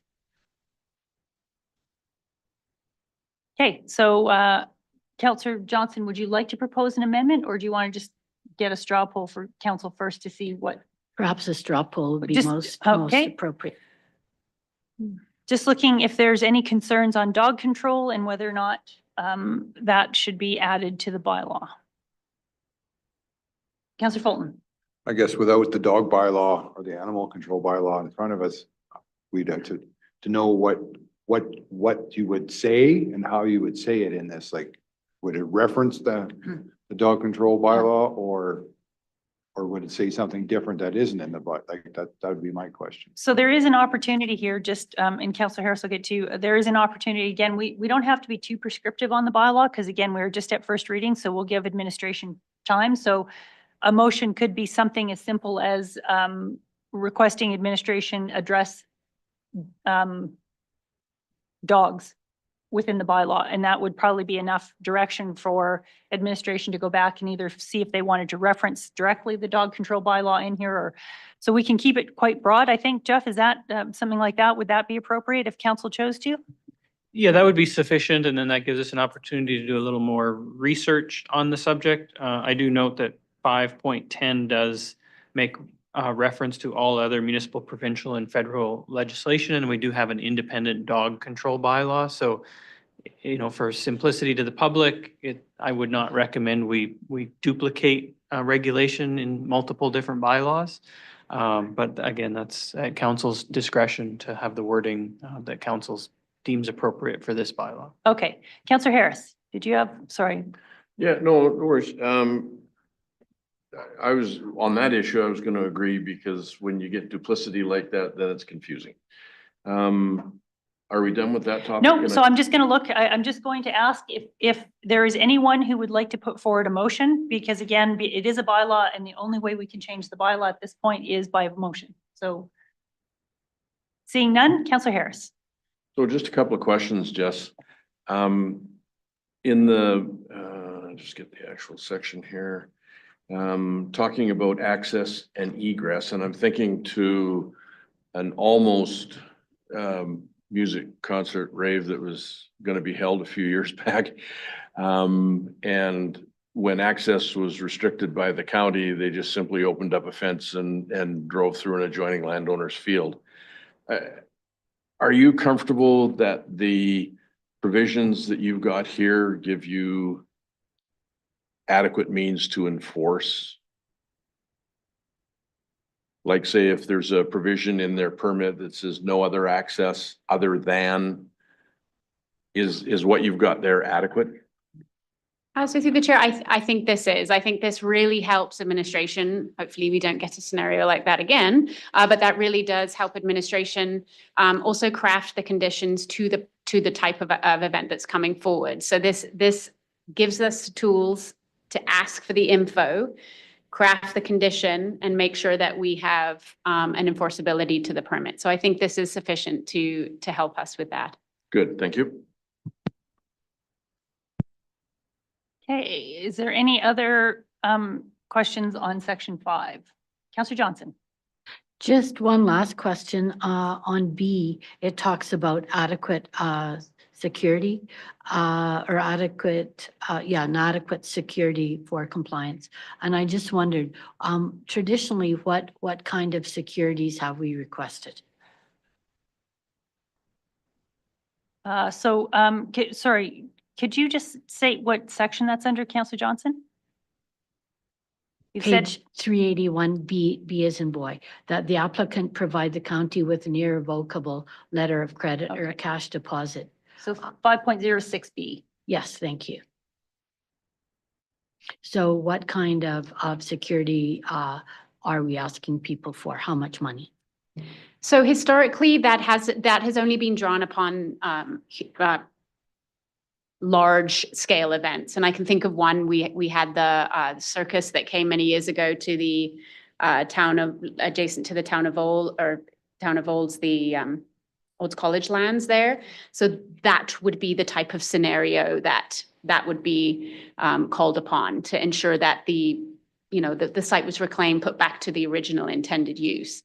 But it's not a typical, it's in there that if we need it, we have the ability to ask for it. So how much do we ask for? Do we ask for $1,000? Do we ask for $10,000? That would be dependent on the application and dependent on the proposal, and we would do our own research to determine what would be necessary. And it can also involve them proposing, this is what it would take to bring it back as well. So, just like any letter of credit, it's done on the scenario. Okay. Is there any further questions? Counselor Harris? So Jess, when I look at the entirety of section 5, it gives a much clearer picture to applicants so that they understand what they're getting into. The only question I have is that for a large event, it takes a significant amount of pre-planning or organization, which could go for many months, and include considerable expense in who knows what, building stages or adjusting to allow for access, all the stuff that they have to organize ahead of time and perhaps at a cost. And then it seems to be that it's not until the submission up to 60 days before they even have an idea of whether it's going to be approved. Am I correct in that? And how is that going to work? You're correct. So that, large scale events take many, many months, sometimes years to plan. So administration has the ability to, as we do with other permits, we could do prior to issuance conditions. So, we could talk about the insurability, the insurance component to it. So having the conditional approval of an event from the approving authority could also include the prior to issuance conditions, meaning administration would monitor receiving that information, which we would do with other development permit applications that we've done in the past. And that if they did not submit that information, then the permit is null and void. So there is the opportunity to do prior to issuance conditions where appropriate administratively, and the approving authority would have to agree to that, so that they could submit their application many months prior to get the assurance that the county is okay with it. Okay, thank you very much. So Jess, am I correct here though, in that the county actually can't approve this, this permit until at least 30 days prior to the event. Because in section 5.03, we require, as part of the application, we require a current title within 30 days of the application submission. So if you're talking about having a complete application, but you're only going to accept the title within the last 30 days, to me, that means you can't actually approve this permit until 30 days prior to the event. Am I reading this incorrectly? So, no, so it's meant that 30 days for the from the application. So it can be like, you could apply for it 6 months ahead of time, but that title has to be within 30 days of that application date, not the event date. Oh, I can see how you would read. so the legal description of the location on the proposed public event and a certificate of title current within 30 days of the application submission. Yes. Okay, I get Okay, that. got Okay, it. yeah, all right. So this is a minimum of 60 days, but they could actually apply for the event a year in advance? Is that a year, or however long in advance they, okay. Councillor Harris, does that help? Does that, No, curb your absolutely. concerns? It's the ability of people to come forward and earlier, sooner rather than later to the county and get the feedback that they would get from Justice Department. Yeah, so it gives them an idea of what they need to do, what requirements, and with the prior to issuance, that should work. okay. Excellent. Is there any other questions on section 5? Councillor Lutz.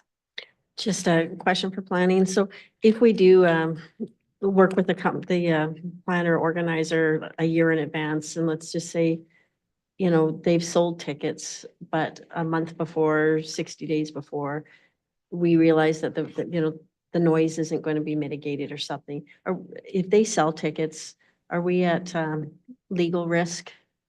Could they sue us because they've already sold tickets based on the pre-work that they have done? From my perspective, there'd only be legal risk to the municipality if we approved it and then canceled an approval. Everything up until our approval is granted is at the applicant's risk. And prior to approval, they would have to have all of the noise plans, the safety plans, all of that in place. Correct. Okay. Yeah. So I just, I have a few questions. I don't understand the wording on 5.03 H. The very last sentence, Mountain View County shall be named as an additional insured for the dates of the event that includes a cross liability clause and that provides the county with a minimum of 30 days prior written notice of cancellation or material change. I don't quite understand that. It's a very confusing sentence to me.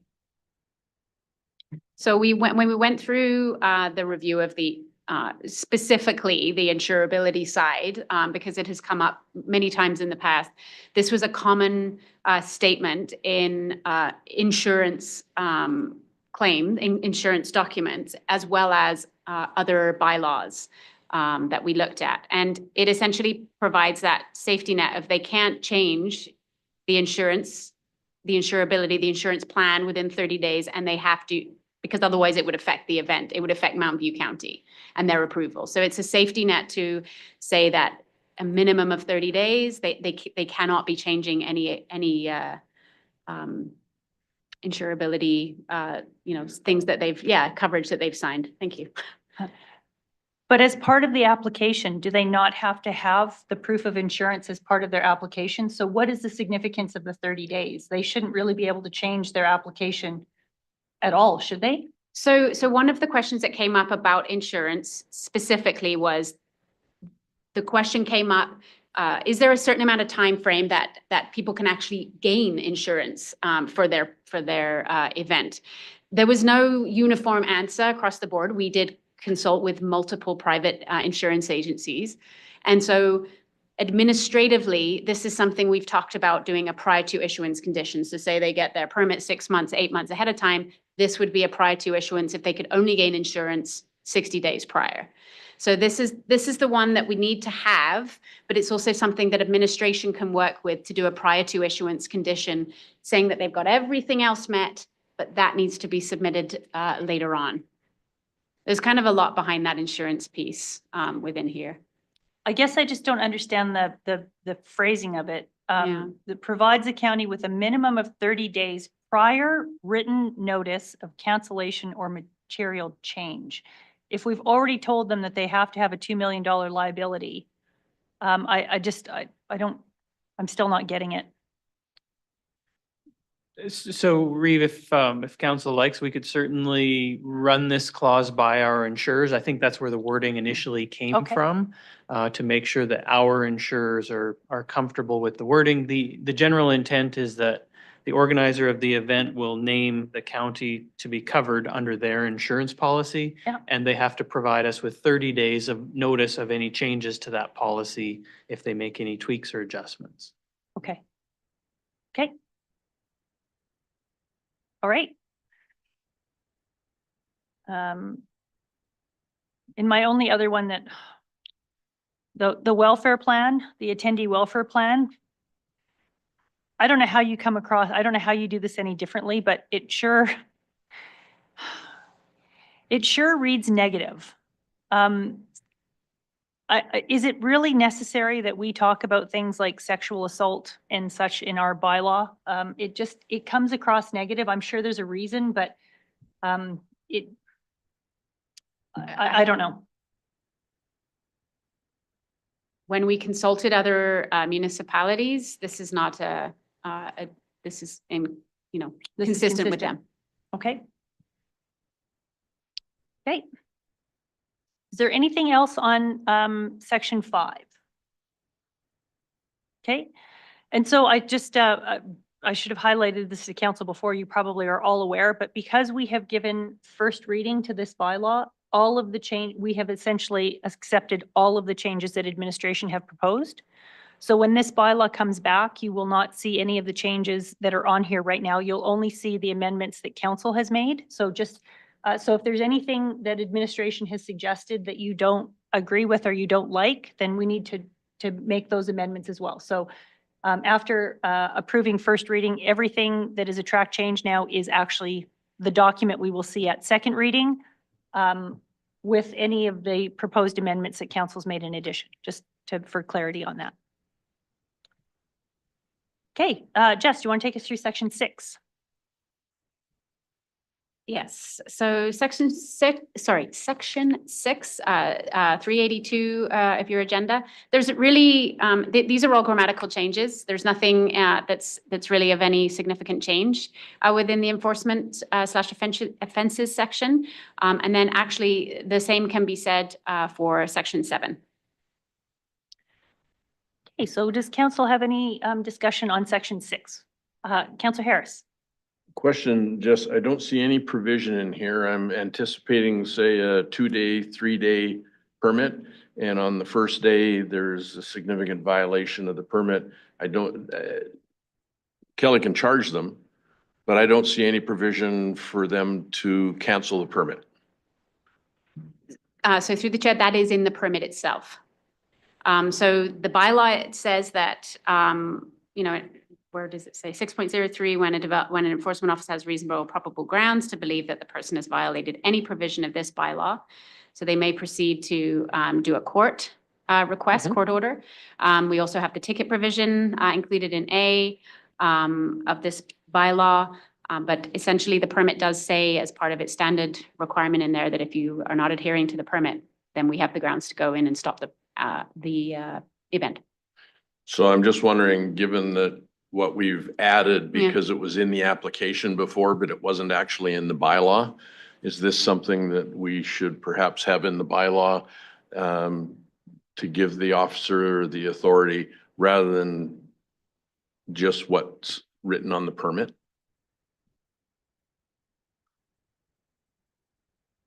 Jeff? Yeah, I believe that would be a good suggestion. So when the courts are looking at an appeal of our decision to do this, did we have the authority to do it?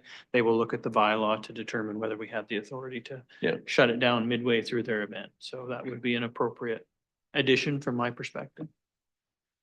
So Counselor Harris, would you like to propose an amendment, please?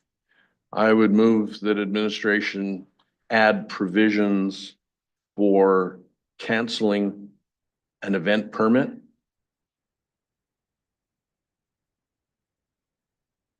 into section 6. Is that adequate enough to? And is that in the case of non-compliance, or is that just as a general term? Does that give enough of, does that address what you're trying to say? Well, I'm just, if Okay. it's enough for them to understand Perfect. what we're looking for. If that's clear to council, we'll take that, we'll look at the wording in the permit, and we'll make sure that language is incorporated into the bylaw to ensure the authority is there. Okay, Counselor Harris, does that reflect your motion? Yes, it does. Okay, so the motion reads that council request administration to amend bylaw number 1325 to add provisions for canceling an event permit into section 6. Is there any discussion on that motion? No, seeing none, then I will call to question. All in favor? And that motion's carried. Is there anything else on section 6 that anyone would like to bring forward? No? Anything on section 7?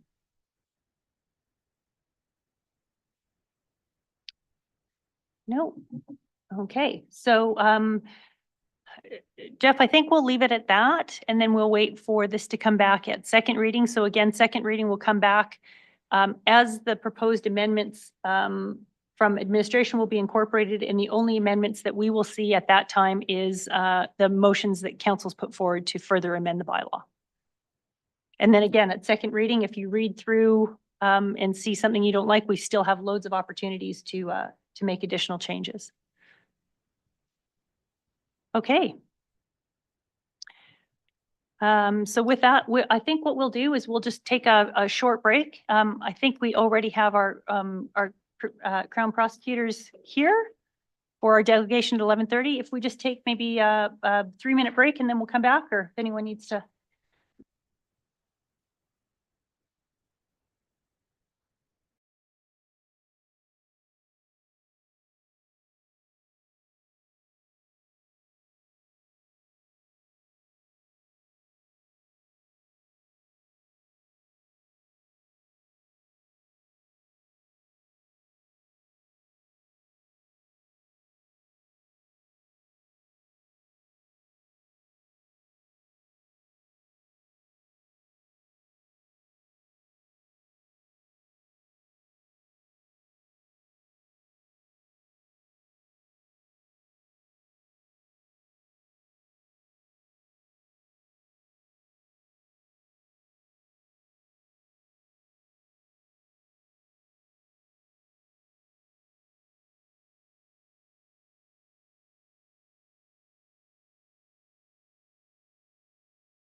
All right, we return to the August 13th council meeting, and I see we have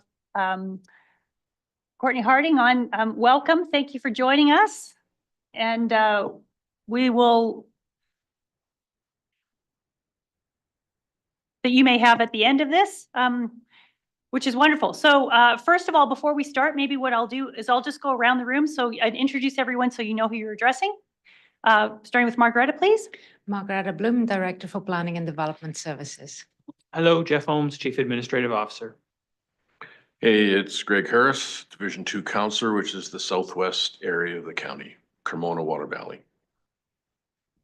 I'm Jennifer Lettsam, Division 7, which is old surrounding area out east to Nehill. Good morning, Alan Miller, Division 3, which is Didsbury and east to Nehill. Thank you. And I'm Angela Albers. I'm the Division 5 counselor in the Reeves. So that's the Sundre and surrounding area. Good morning, Peggy Johnson, Division 6, Eagle Valley and Harmattan, which is northeast of here. Tiffany Nixon, Division 4, so Bergen and Zella. Morning, Dwayne Fulton, Division 1 Counselor, Carstairs, south to Rocky View and east to Nehill. Laura Catmans, Executive Assistant. Good morning, Shelley French, Communications. Thank you. And I'm going to let you guys introduce yourself. Camelia and Patrick, thank you so much for joining us. So this is hugely exciting. I think I mentioned at the break, I've been on council for 12 years. This is our first opportunity to actually engage with the Crown Prosecutor's Office. We do understand the arm's length that you need to keep, with everyone. But we had the opportunity to hear from Minister Amory at our November RMA conference. And he suggested it was interesting because he actually said to the whole crowd, there was a question on rural crime, and he said to the whole crowd, all of the rural municipalities, how many of you know who your RCMP detachment commanders are? And the majority of the group put their hands up. And then he asked the next question, how many of you have met with your Crown Prosecutor's Office? And no one put their hands up. And he said, that's one of the issues that we have with rural crime is we're not engaging and we don't have those relationships. So we reached out right away to Minister Amory saying, what can we do? How can we build this relationship and how can we support each other? And that led to this delegation. We can't thank you enough for coming and we are so looking forward to your presentation. So with that, I will turn it over to yourselves. Good morning, councillors. Thank you for having us. My name is Camille Wong. I'm the Crown Prosecutor in the Pre-Charge Assessment Unit currently with the regional head office. And good morning. Thank you again for having us. And my name is Patrick Big. I'm the Assistant Deputy Chief Crown Prosecutor of the Calgary Rural and Regional Response Office, which covers Didsbury, which is really the circuit point, which is in Mountain View County. So what we're here today is to give you sort of an overview of what pre-charge assessment is in our province. And after that, about 10 minutes, we will have time for some questions. So the history of pre-charge assessment in Alberta, it actually, our system before this used to be a post-charge system, which means we don't normally get involved until the police has laid the charge and the information is already in the court system. There are 3 other jurisdictions in Canada that has a pre-charge assessment system. It is British Columbia, Quebec, and New Brunswick. So we are the 4th in the nation. And also, as I understand, I think Ontario is also interested in looking to adopt some form of pre-charge assessment as well. Post-charge assessment can lead to significant delays in identifying files that do not meet our prosecution standard because the reality is between the time when the police arrested and charged and give the accused a release document, it could be 2 to 3 months down the road before there is a first court appearance. So there is a 2 to 3 month delay that we are not assessing the files and not identifying ones that do not meet the standard or in some respects, files that have investigative gaps and needs those gaps to be filled. So we are losing a lot of time with the post-charge system. So with that said, what is the purpose of pre-charge assessment is that we identify, again, what I said, the files that do not meet this prosecution standard before the charges are laid. So we are, in essence, assessing file as early as possible so that down the road, they are spending less time in the system, which turns into cost-saving measures on system resources, both in terms of court time, because this court obviously is, as you probably know, is pretty clogged up with the number of files that are coming in. So it in turn saves on court time and also on human resources as well, both from the court perspective and also from the Crown prosecution perspective. The pre-charge assessment also encourages and enhances early and ongoing constructive consultation between the police and prosecution office.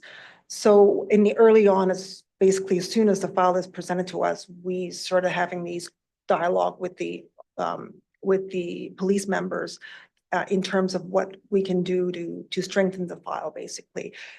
We are overall, the pre-charge assessment model strengthens the criminal prosecutions for the charges that are eventually laid. So the pilot project actually started in 2019 with 3 detachments, RCMP detachments in Canmore, Strathcona County, and Hinton. And of course, with any pilot project, they do some measures and they find out what's working and what's not working. And based on the results of that pilot, the Minister of Justice directed a province-wide adoption of the PCA process. So in 2022, the unit was formed with fewer prosecutors than we do have now. And then they adopted a gradual phased rollout over a multi-year timeframe. So it began in the early 2023 with 6 pilot detachments. And by summer of last year, 2024, over 80 plus RCMP detachments and all the municipal agencies are fully on board with the pre-charge assessment system, except for Calgary Police Service and Edmonton Police Services. Those are the only 2 outstanding in the province. And as I understand, the Calgary Police Service, they have been working with our project team, and they are currently in the testing stage of their rollout. So they anticipate the rollout will either be sometime in the fall, like they will be able to roll out PCA. So, and after that is just Edmonton Police Service will be the last municipal police agencies to come on board. So it is it took about a year and a half, but it is now fully rolled out with all the regional detachment, which again includes all the RCMP detachment in this county. So, sorry. Okay, currently the PCA unit, there are 7 full-time PCA prosecutors. I'm obviously one of them. We are separate from the regional offices. So where Patrick is a separate office than us. So what it allows us to do is to standardize the reviews throughout regional Alberta, because there's just 7 of us, we work closely together and we all have multiple, many years of experience. I just got my 20-year gift last year. So I've been in the ACPS for a long time, and all of the other the other 6 Crown prosecutors in the unit also have a lot of experience as well. So what we do is in addition to reviewing files, we also are able to improve the early communication we have with the police, which benefits all the communities that we serve. So we're able to know what are the hot spots in each small community. So we know how to approach those types of files when we get them. So pre-charge assessment, how does it work? So police will do their investigations as normal. So when the police officer has reasonable grounds to charge a suspect, they complete a package and they submit the file to the PCA unit. Which is us. And what we do is we will review the file and make charge recommendation assessment based on our prosecution standard, which is reasonable likelihood of conviction and a public interest. And I just want to emphasize that this is the standard that applies across the board. So when files go to, let's say, Patrick's office, we are all applying the same standard, which is, or those 2 things are our guiding principles. So once we have made the assessment and we're reviewing all the files, we will come to one of different decisions. We may recommend the charges as submitted by the police. We may recommend some of them, but not all of them. We may recommend different charges. Or I think the fourth one is important because we may request a resubmission if there are investigative gaps. So we can say, can we get all these additional materials so that the file, it then becomes viable? Or the last thing is we decline to recommend charges because they do not meet the prosecution standard. So when we do that, we do provide explanations to them. And we also, again, invite them to contact us so we can have that conversation going. So how is it working is what I think we're all interested to know, the performance metrics of it. So I'm going to pass it on to Patrick. So if we look at the chart here, it shows briefly what impact PCA has had. Just by background, anecdotally, I actually came to the office in 2022. I'm one of the main crowns in Airdrie. And so in 2022, PCA had not impacted that district yet until 2023, as Camelia had mentioned. And I can tell you that these are clear reflections anecdotally from my experience, but also the objective data backs that up. So for some of you who may not be familiar with the terminology, just starting at that first category, it says reduced number of withdrawn. So those would be withdrawn charges. Built into that, there are a lot of resources that go into the decision of withdrawing a charge, and it goes back to that prosecutorial standard, the reasonable likelihood of conviction and public interest. We do it in two stages. First, there has to be a reasonable likelihood of conviction, and if that threshold is met, then we assess it on a public interest basis. The one thing that you should be aware, we assess that at multiple phases and at all times throughout the prosecution. And so when you look at this, it's clear that there's a significant decrease in those circumstances where we're putting in resources to assess files. We're doing it at the forefront to ensure that we're not going through the criminal justice system sort of in an all for naught situation. When you look at the increase in pleading guilty or found guilty, Camelia mentioned about the strength of the prosecution case.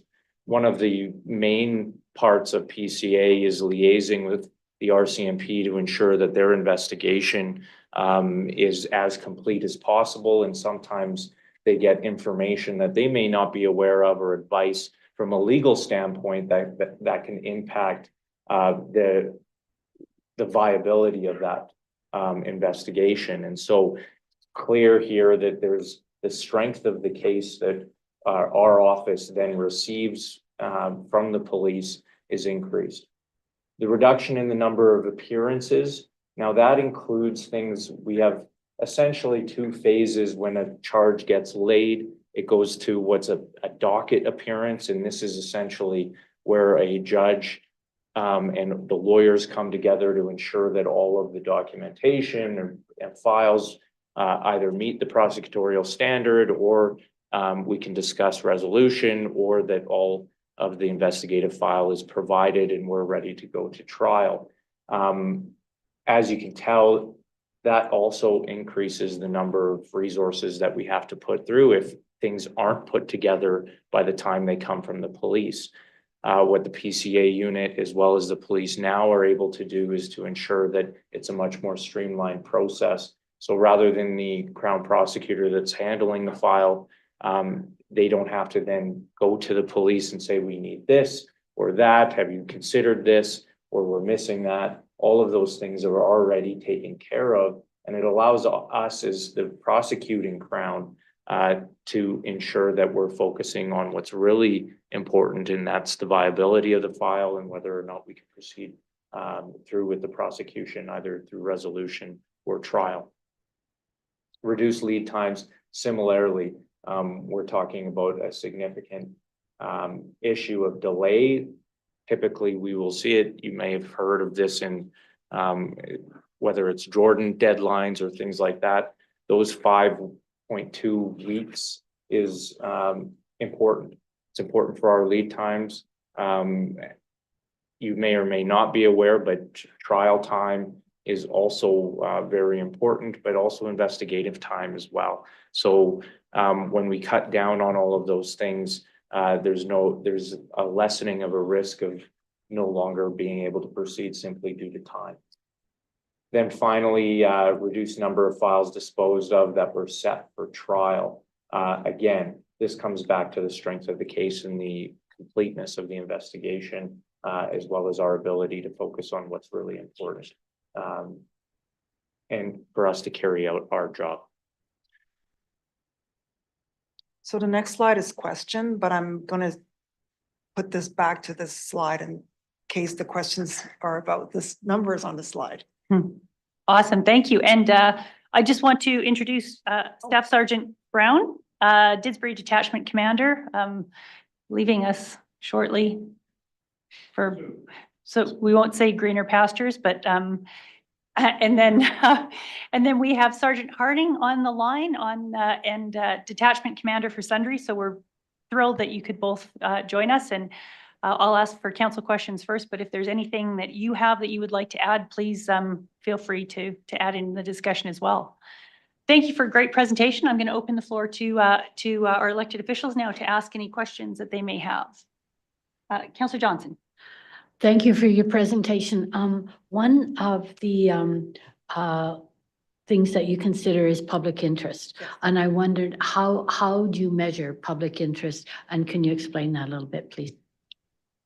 I'll take a stab at it. And Yeah, you and can- yeah. So it is very difficult to articulate like exactly the list of factors we consider as far as public interest is concerned.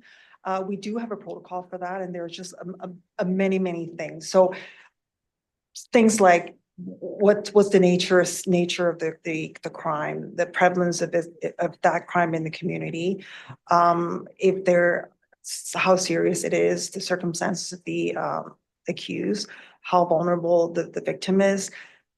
That's just a few of them. It is very hard to really articulate exactly what the full list of what public interest is. So it's just something that we do consider when we decide if this is a crime that should proceed with charges. Sorry.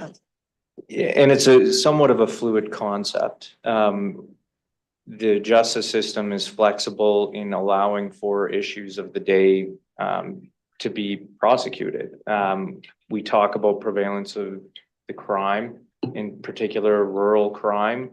We're well aware of that. Of course, that's our mandate at CARO. And so that's something that we weigh into that public interest analysis. Camelia's right. It's difficult to neatly put into a box, but I can tell you there are lots of different factors that do come into play. I always use the example of, a theft of a chocolate bar or something. Now that can, of course, be a low value. The resources required to prosecute something like that can be in the hundreds or thousands of dollars. Is this something that the public would be fine with us using our resources to ensure there's a full prosecution? Is there another way to deal with it? Is this a person that's habitually doing it and has been given breaks before? All of those things we of course would look at, because sometimes it would be, well, if it's a first-time offender and we've got a serious file on the same day of trial, because we do bundle them, then we make those assessments, and it's and so that would be the only thing that I'd add to Camelia. And I'm sort of adding to myself is a good example of how we built that relationship with the different RCMP detachment is that we know what the issues are in the community. So for example, in Fort McMurray, the liquor store theft is a big issue.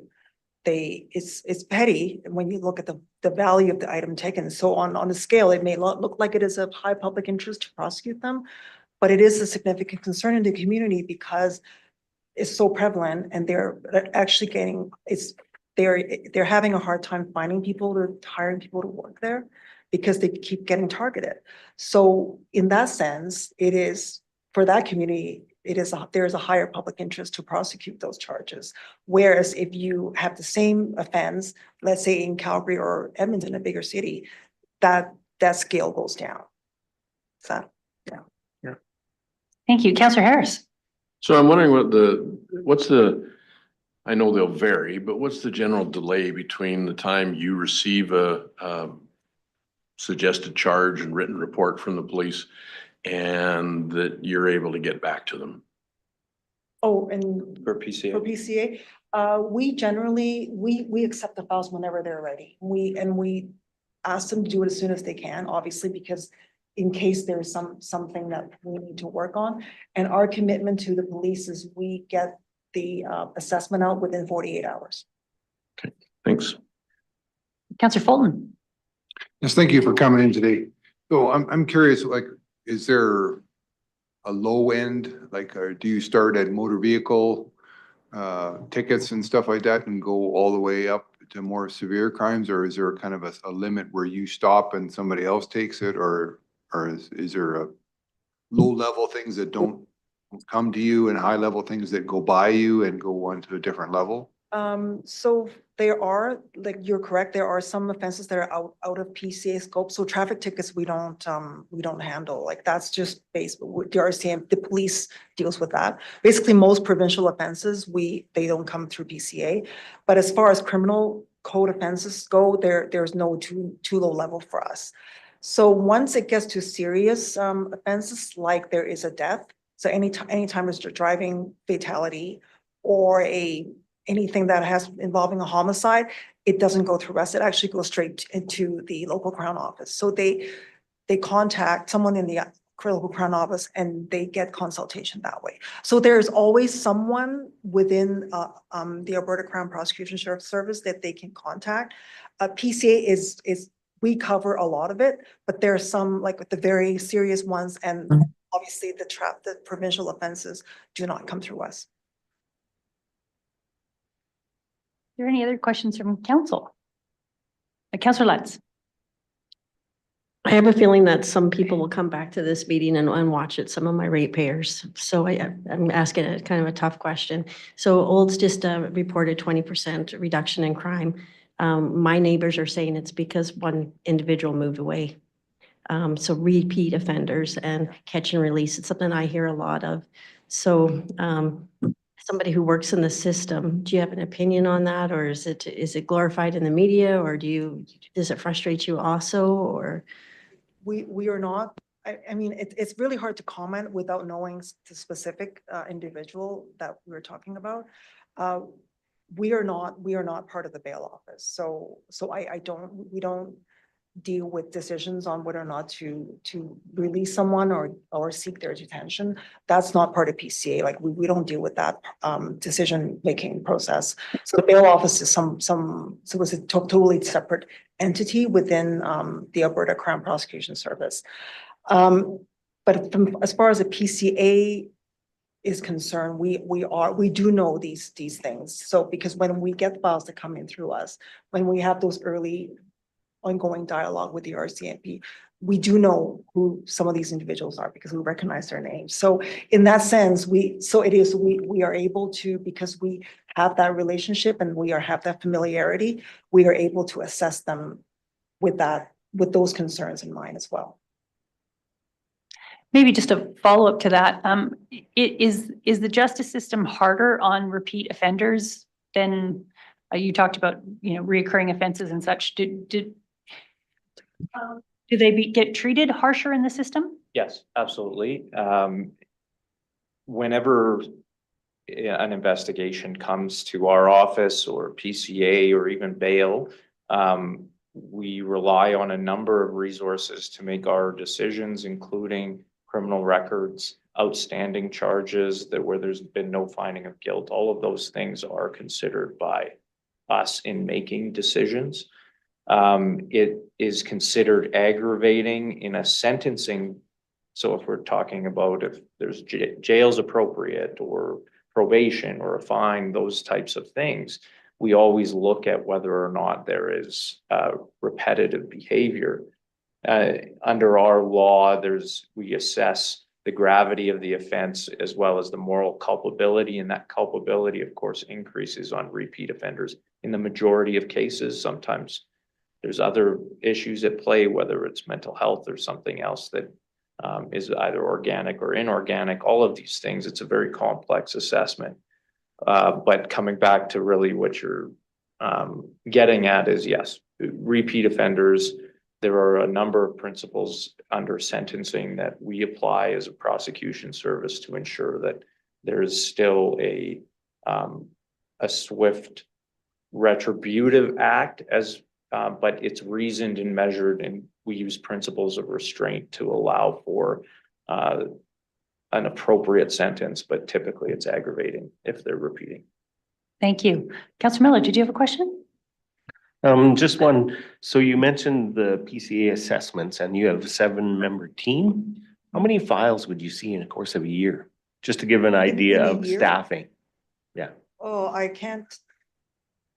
Yeah. In a year, but, So I think because I know in that time frame, November 2021 to March 2025, I think the sample they looked at was like somewhat upwards of 22,000 files. We in a day, we are expected to review between 15 to 20. I think that is a good number that we looked at all the statistics. And it is true, like when I've been doing this for over a year now, it is a good number to have. So that you can have, each file would get its like in-depth review. Anything more, I think we may miss things, but yeah, 15 to 20 a day. Okay. For each prosecutor. Just gives us an idea of what Yeah. you're seeing, eh? Yeah. Thank you. Councillor Harris. I was just wondering if, just to help people understand that are watching this or will watch it, understand how bail works. And the way our law requires that we have to show why they be held, not them showing why they should be released. Yeah, so bail again is done at a very early stage in the process. Under the criminal code, there is it's under section 515 sub 10. There's 3 grounds in which somebody can be detained. And we call them the primary, secondary, and tertiary grounds. All of those grounds are considered upon for release in all cases. And so typically the Crown has the onus, as we say, to show why somebody should be detained. In some circumstances, that onus is reversed, where the accused then has to show why you should be released. We talk about repeat offenders, things like that. That's an example. I won't get into all of them because it's hard to encompass that. But that is an assessment that's done at a very early stage in the process, because sometimes if it doesn't go to PC, or if it is going to bail, my understanding is PCA does not handle it whatsoever. And so there's a new assessment, and the ACPS has a bail unit that deals solely with that critical juncture and makes the assessment based on, as I mentioned, part of it is, well, the authority is under the criminal code for section 515 and the related provisions, but there's an assessment of a lot of factors that go into whether or not somebody does actually get released. Reason I asked for it is a lot of criticism of the system and the prosecutors, but it's not all, as hard as you could try, it's not in your hands necessarily. And it can be oversimplified, that process of bail, but it is very complex and it's a delicate thing. And yeah, I think, part of the system properly should always be looked at from a constructive criticism area, and things can improve or what, but yeah. Thank you. Councillor Nixon. Just a quick question. So reduced number of files disposed that were set for trial. So obviously that was something that was reviewed, you guys already agreed that you would send it to trial for PCA review. What are some of the reasons why that changes and why they don't go? Yeah, so I alluded a little bit to one factor, which is whenever we have, so for instance, in Didsbury, today was a trial date for Didsbury. In terms of the setting of trials, there can be multiple trials set in a particular day. We as a prosecution service then have to have sometimes difficult decisions in terms of which ones we can actually proceed on or not proceed on.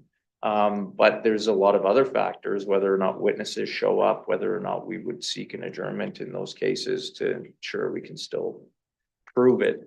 What you're seeing there is the number of files disposed that were set for trial. You're right, we would have assessed the reasonable likelihood of conviction and public interest up to that point. But as I mentioned, there's some other factors that then come into play at the later stages of the file.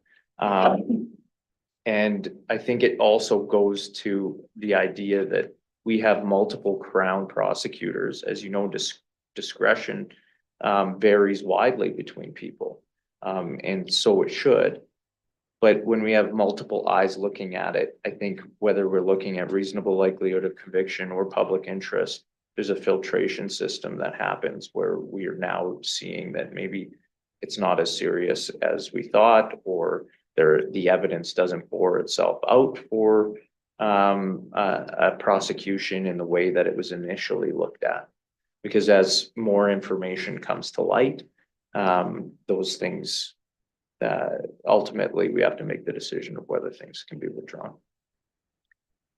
So maybe the overriding question for today for us is, again, as I had mentioned before, our main goal here was to figure out when Minister Amory had talked about the catch and release program and how municipalities should be building a better relationship with their Crown Prosecution's Office, but also understanding your maintaining of your independence.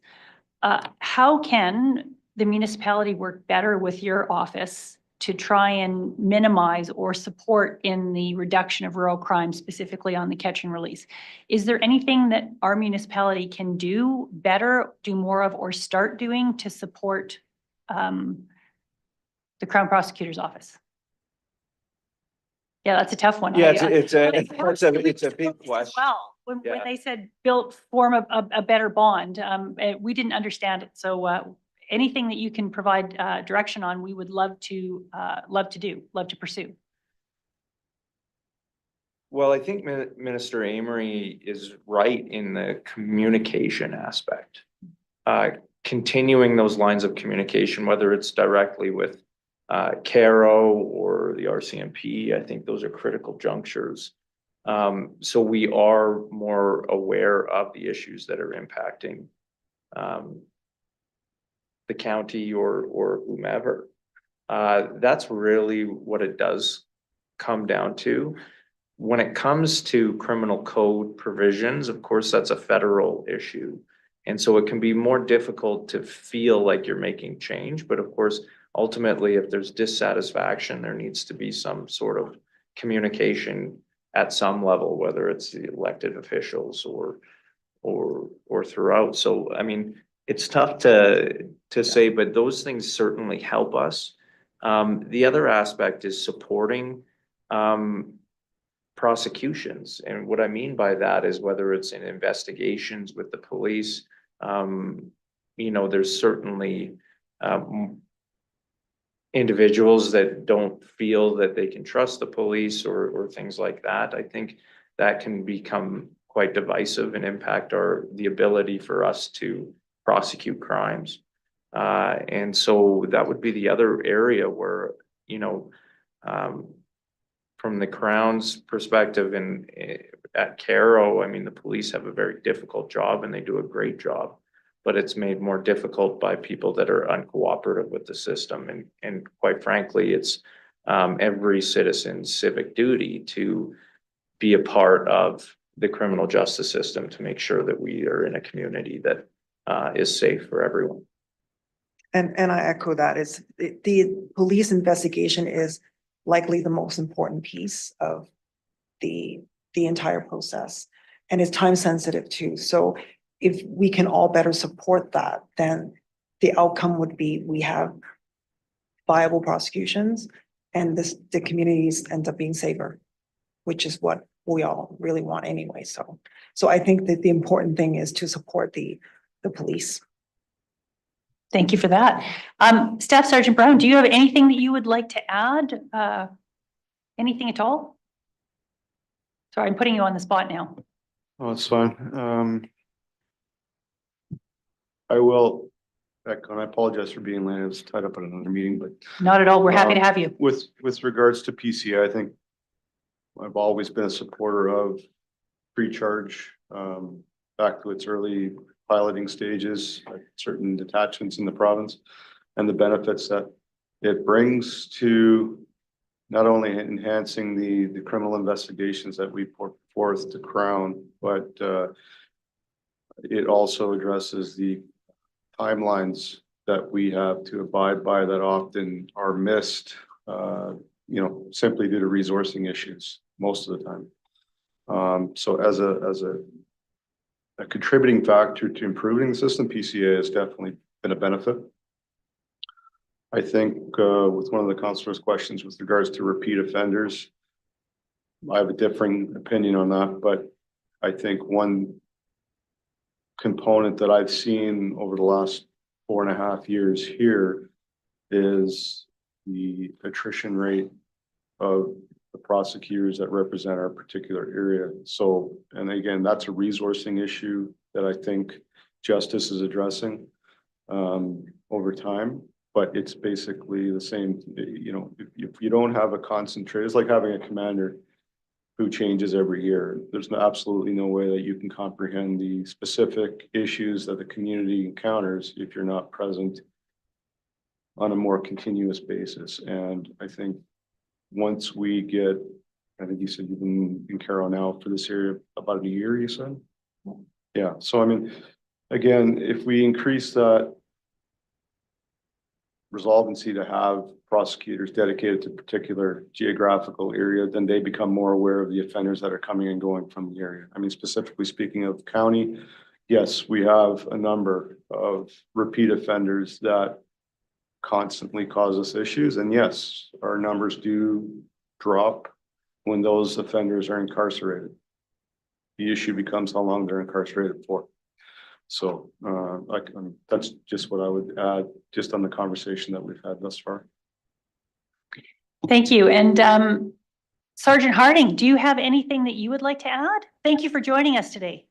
Hi there. Thank you for having me. Can you hear me okay? Yes, we can hear you. Okay, perfect. I couldn't say it any better than what Staff Sergeant Brown has already said.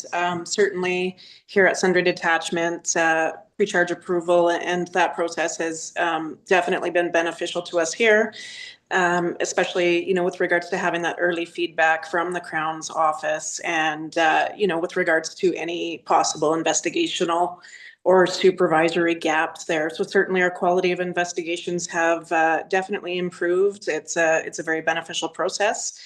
And aside from that, we have a good working relationship with the Crown's office here at Sundre Detachment.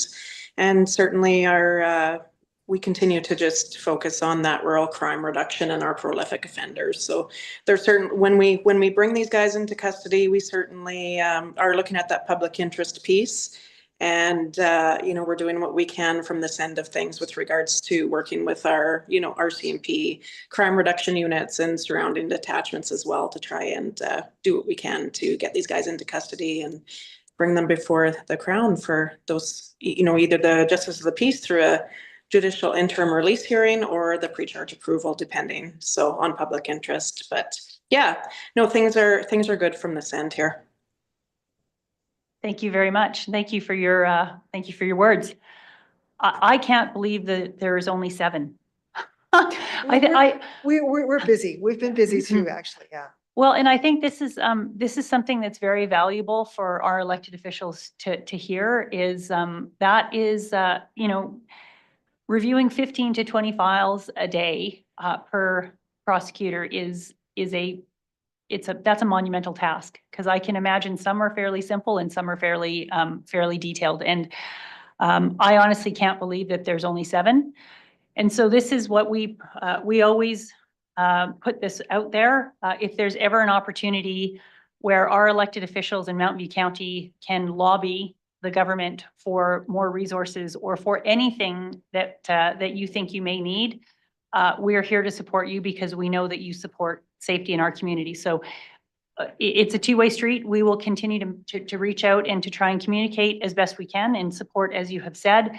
But please, if there's anything that we can do on our end to lobby for more resources, more funding, whatever we need in order to create a safer environment for our ratepayers and for Albertans, please let us know. We'd be happy to take that forward. Thank you. Thank you very much. Thank you for having us. No, thank you for having us. Excellent. Well, with that, then, thank you again. Thank you for coming. This has been another great addition to my term on council is having this meeting, and I really appreciate your time and coming here in person. And thank you to Staff Sergeant Brown, and thank you to Sergeant Harding for joining us. This has been a great conversation. Thank you. Thank you. We wish you all the best and good luck in keeping us safe. We love that. All right. So with that, could I have a motion to accept all of that as information made by Councillor Harris? And I will call to question all in favor. And that motion's carried. And let's take a break until 12:45 for lunch.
All right, welcome back to the regular council meeting for August 13th. We are on 7.1, council directives. Jeff, is there anything that you would like to point out on the council directives? Nothing specific to point out, Reeve. The directives are on page 395. Okay, so we'll start with page 395. Is there any questions from council on these directives? Seeing none, we'll move on to page 396.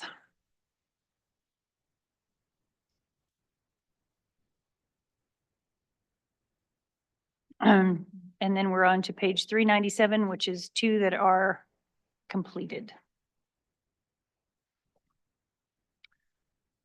Okay, if there's no questions on the council directives, we have a motion on page 394. Moved by Councillor Lutz.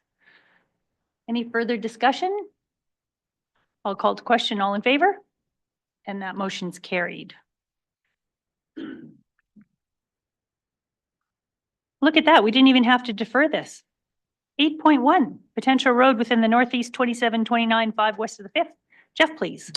Thank you, Reeve. So starting on page 398 is the RFD regarding the potential road. This was a notice of motion from council that was approved back on July 9th to bring back some information on potentially creating a new road. So as you will see in the recommendation, there's the option for council to request administration register a road plan adjacent to the Water Valley Transfer Station. And some surveying and those types of things are required in order to proceed with that. Operational Services has completed a non-conforming road inspection to provide council with some information on the status of the road as it currently is. And the RFD presents the proposal for council to dedicate it as a road at the standard as is today, with no upgrades or modifications contemplated at this point in time, and those would be dealt with in the future, either through council budgets or through additional development that comes along over time. And certainly, I think Margaretta can maybe add some additional comments or help answer questions if council has any. Okay, Margaret, do you have anything you'd like to add? No, just that included in the attachments is again a snip from our area structure plan, Water Valley Winchell Lake, that identifies this as future business industrial. And then there's also on page 401, just an aerial photograph identifying those existing businesses. Again, the storage business to the south of the portion of the roads that is to be dedicated if council supports it, that will gain access from it, as well as the existing framing business towards the west that will gain access from this road. Thank you. Okay, is there any questions from council? Councillor Nixon. I just have a few questions. So it says in there that the DC applicant will be responsible for any upgrades to the existing business and ag approaches. But in the non-conforming road report, it basically says that we're going to accept the road as is. What upgrades, I guess, would those be? So the non-conforming road inspection was done on the road surface. So again, whenever there's new subdivision proposed, as this DC is proposed to be subdivided, there's a standard condition that says the approach that connects the parcel to the road surface needs to be to our specifications, and that's for the new parcel as well as for the remainder. So even though operations has said the road surface is acceptable if council chooses to dedicate a road there, the approaches will be for the cost of the applicant to ensure that they meet our specifications. So we haven't done an inspection, I guess, to see if they conform or don't conform. No, we have not. Okay. And Margaret, that's standard that applicants are responsible for their own approaches. Is that correct? That is correct. Okay. Yep. Okay. Just checking. Councillor Johnson. Because it's a gravel road, it talks about dust control. And I just wondered, when dust control is required, is Mountain View County going to cover that cost? Or is the intent that the cost would be covered by the local business and landowner? There aren't any dust control requirements at this time. Again, this was always just an easement on a driveway, and there wasn't any contemplated with the consideration here of dedicating this as a road. So to my mind, that would apply whenever there's new and additional development being proposed by either the business for the storage or any of the, the business to the west, or if there are any new lands being redesignated, subdivided, or developed. Counselor Johnson. So even though the the waste transfer facility is there and there's an existing framing business and the storage business, there's not enough traffic. I'm thinking this summer it hasn't taken much traffic to create dust. So I'm just trying to understand that. So back in the day in 1997, when this framing business first started operating, there was just an easement registered on the waste transfer site to provide an access easement, the driveway that's currently there. So there would be no conditions of a development permit to put dust suppression on a driveway. Similarly, when the storage facility developed a few years ago, there was an access easement that again provided access across the transfer site to this storage facility, and there was no dust suppression requirements as it is a private driveway. Okay, is there any other questions? No, then we have a motion. Councillor Harris. I'll move the council direct administration to register a road plan within the portion of Block 1, Plan 9913448, to be funded from the CAO contingency, and further that the gravel surface is sufficient for the existing businesses, the agricultural remainder, and the proposed subdivision of the DC district within Southeast 2729-5 west of the 5th. Thank you.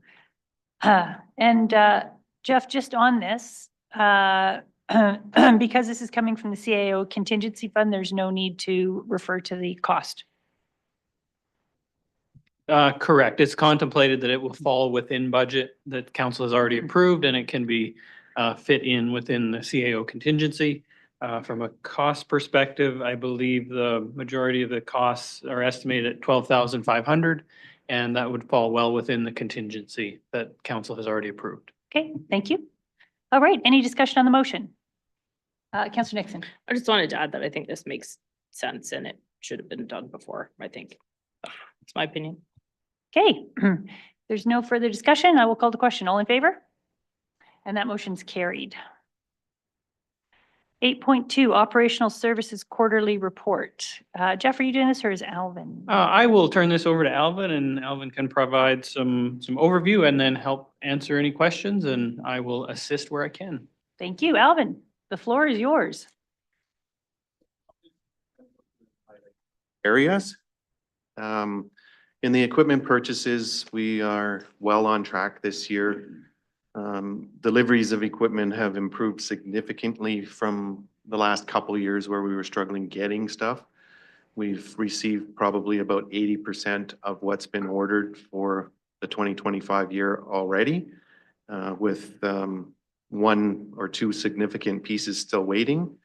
And one of those are the distributor trailer that's been ordered, and that was a year-long delivery. So I'm hoping we'll see that by the end of the year for next year's chipping season. And the 7th plow truck still to come, and I'm hoping we're going to see that before snow flies. The 6 trucks that have come in already, the plow trucks, are already rigged and ready to go. So I'm kind of excited to see those hit the ground as soon as snow flies. On the re-gravel program, we're to date now, we are about 50% done the program. We haven't seen really any delays or struggles this year. It's been pretty smooth actually. So I do anticipate we'll be finishing on schedule with our complete program. On the re-chipping, to date, we're probably about 50% completed now. We did have a little bit of weather delay on that program. We've experienced 9 full days of delays this year, so it set us back a little bit. But I do believe we should be on track and be able to finish before things cool down too much. The base stabilization program, we're probably 80% completed to date on that program. Few little projects to wrap up. Everything's going well there. The dust control program wrapped up a couple weeks ago. We had a slightly higher application number this year than we did in other years, so it was a little larger program, but we were able to get it wrapped up with little delay and went quite well. Does council have any questions on any of that? Council, any questions? No. Well, someone's got to come up with something for Alvin. Ah! No questions? Seeing none. Thank you for your report. You're welcome. So we have a motion on page 409. Councillor Miller. I'd move the council receive the operational services quarterly report as information and no further action to be taken. Thank you. And we'll just note to Ryan that if Alvin does the reports, there's never any questions. Maybe. All right. So if there's no further discussion, I will call the question. All in favor? And that motion's carried. Thank you. We are on to 8.3 Corporate Services Quarterly Report. Mike, I don't think you're going to get off this easy, but we'll see. All right, thank you, Reeve. With the RFD starting on page 421, the report starts on page 422 of the agenda package, starting with assessment and tax. On the assessment side, the reinspection of the southwest corner of the county was wrapped up. Assessment tax notices were mailed out with the assessment roll closing July 14th. And to date, we have one appeal filed. Inspections look to be on target. I've also included a table to show the impacts of the 2025 inquiry period. So this resulted in a reduction of $5,357 of the municipal tax base based on revisions processed for the county. Broken up by assessment class. So it includes revisions processed by us, designated industrial property and linear property. Looking ahead, we'll continue with inspections of new properties, including oil and gas, residential and non-res, and we'll also send out a non-res RFI. On the tax side, oil and gas tax arrear notifications report was submitted to municipal affairs. 2% penalty was applied on June 17th, and then 1.5% early tax incentive deadline had passed on June 30th. And some important dates to note, September 15th is the tax deadline. And the annual tax sale public auction scheduled for October 2nd, where we have 4 rolls included in that. Just a table on the next page to show the impacts of the early tax incentive. About 62% of the taxes were collected as of June 30th. PADs were up compared to the last couple years. And then the property tax receivable table for information.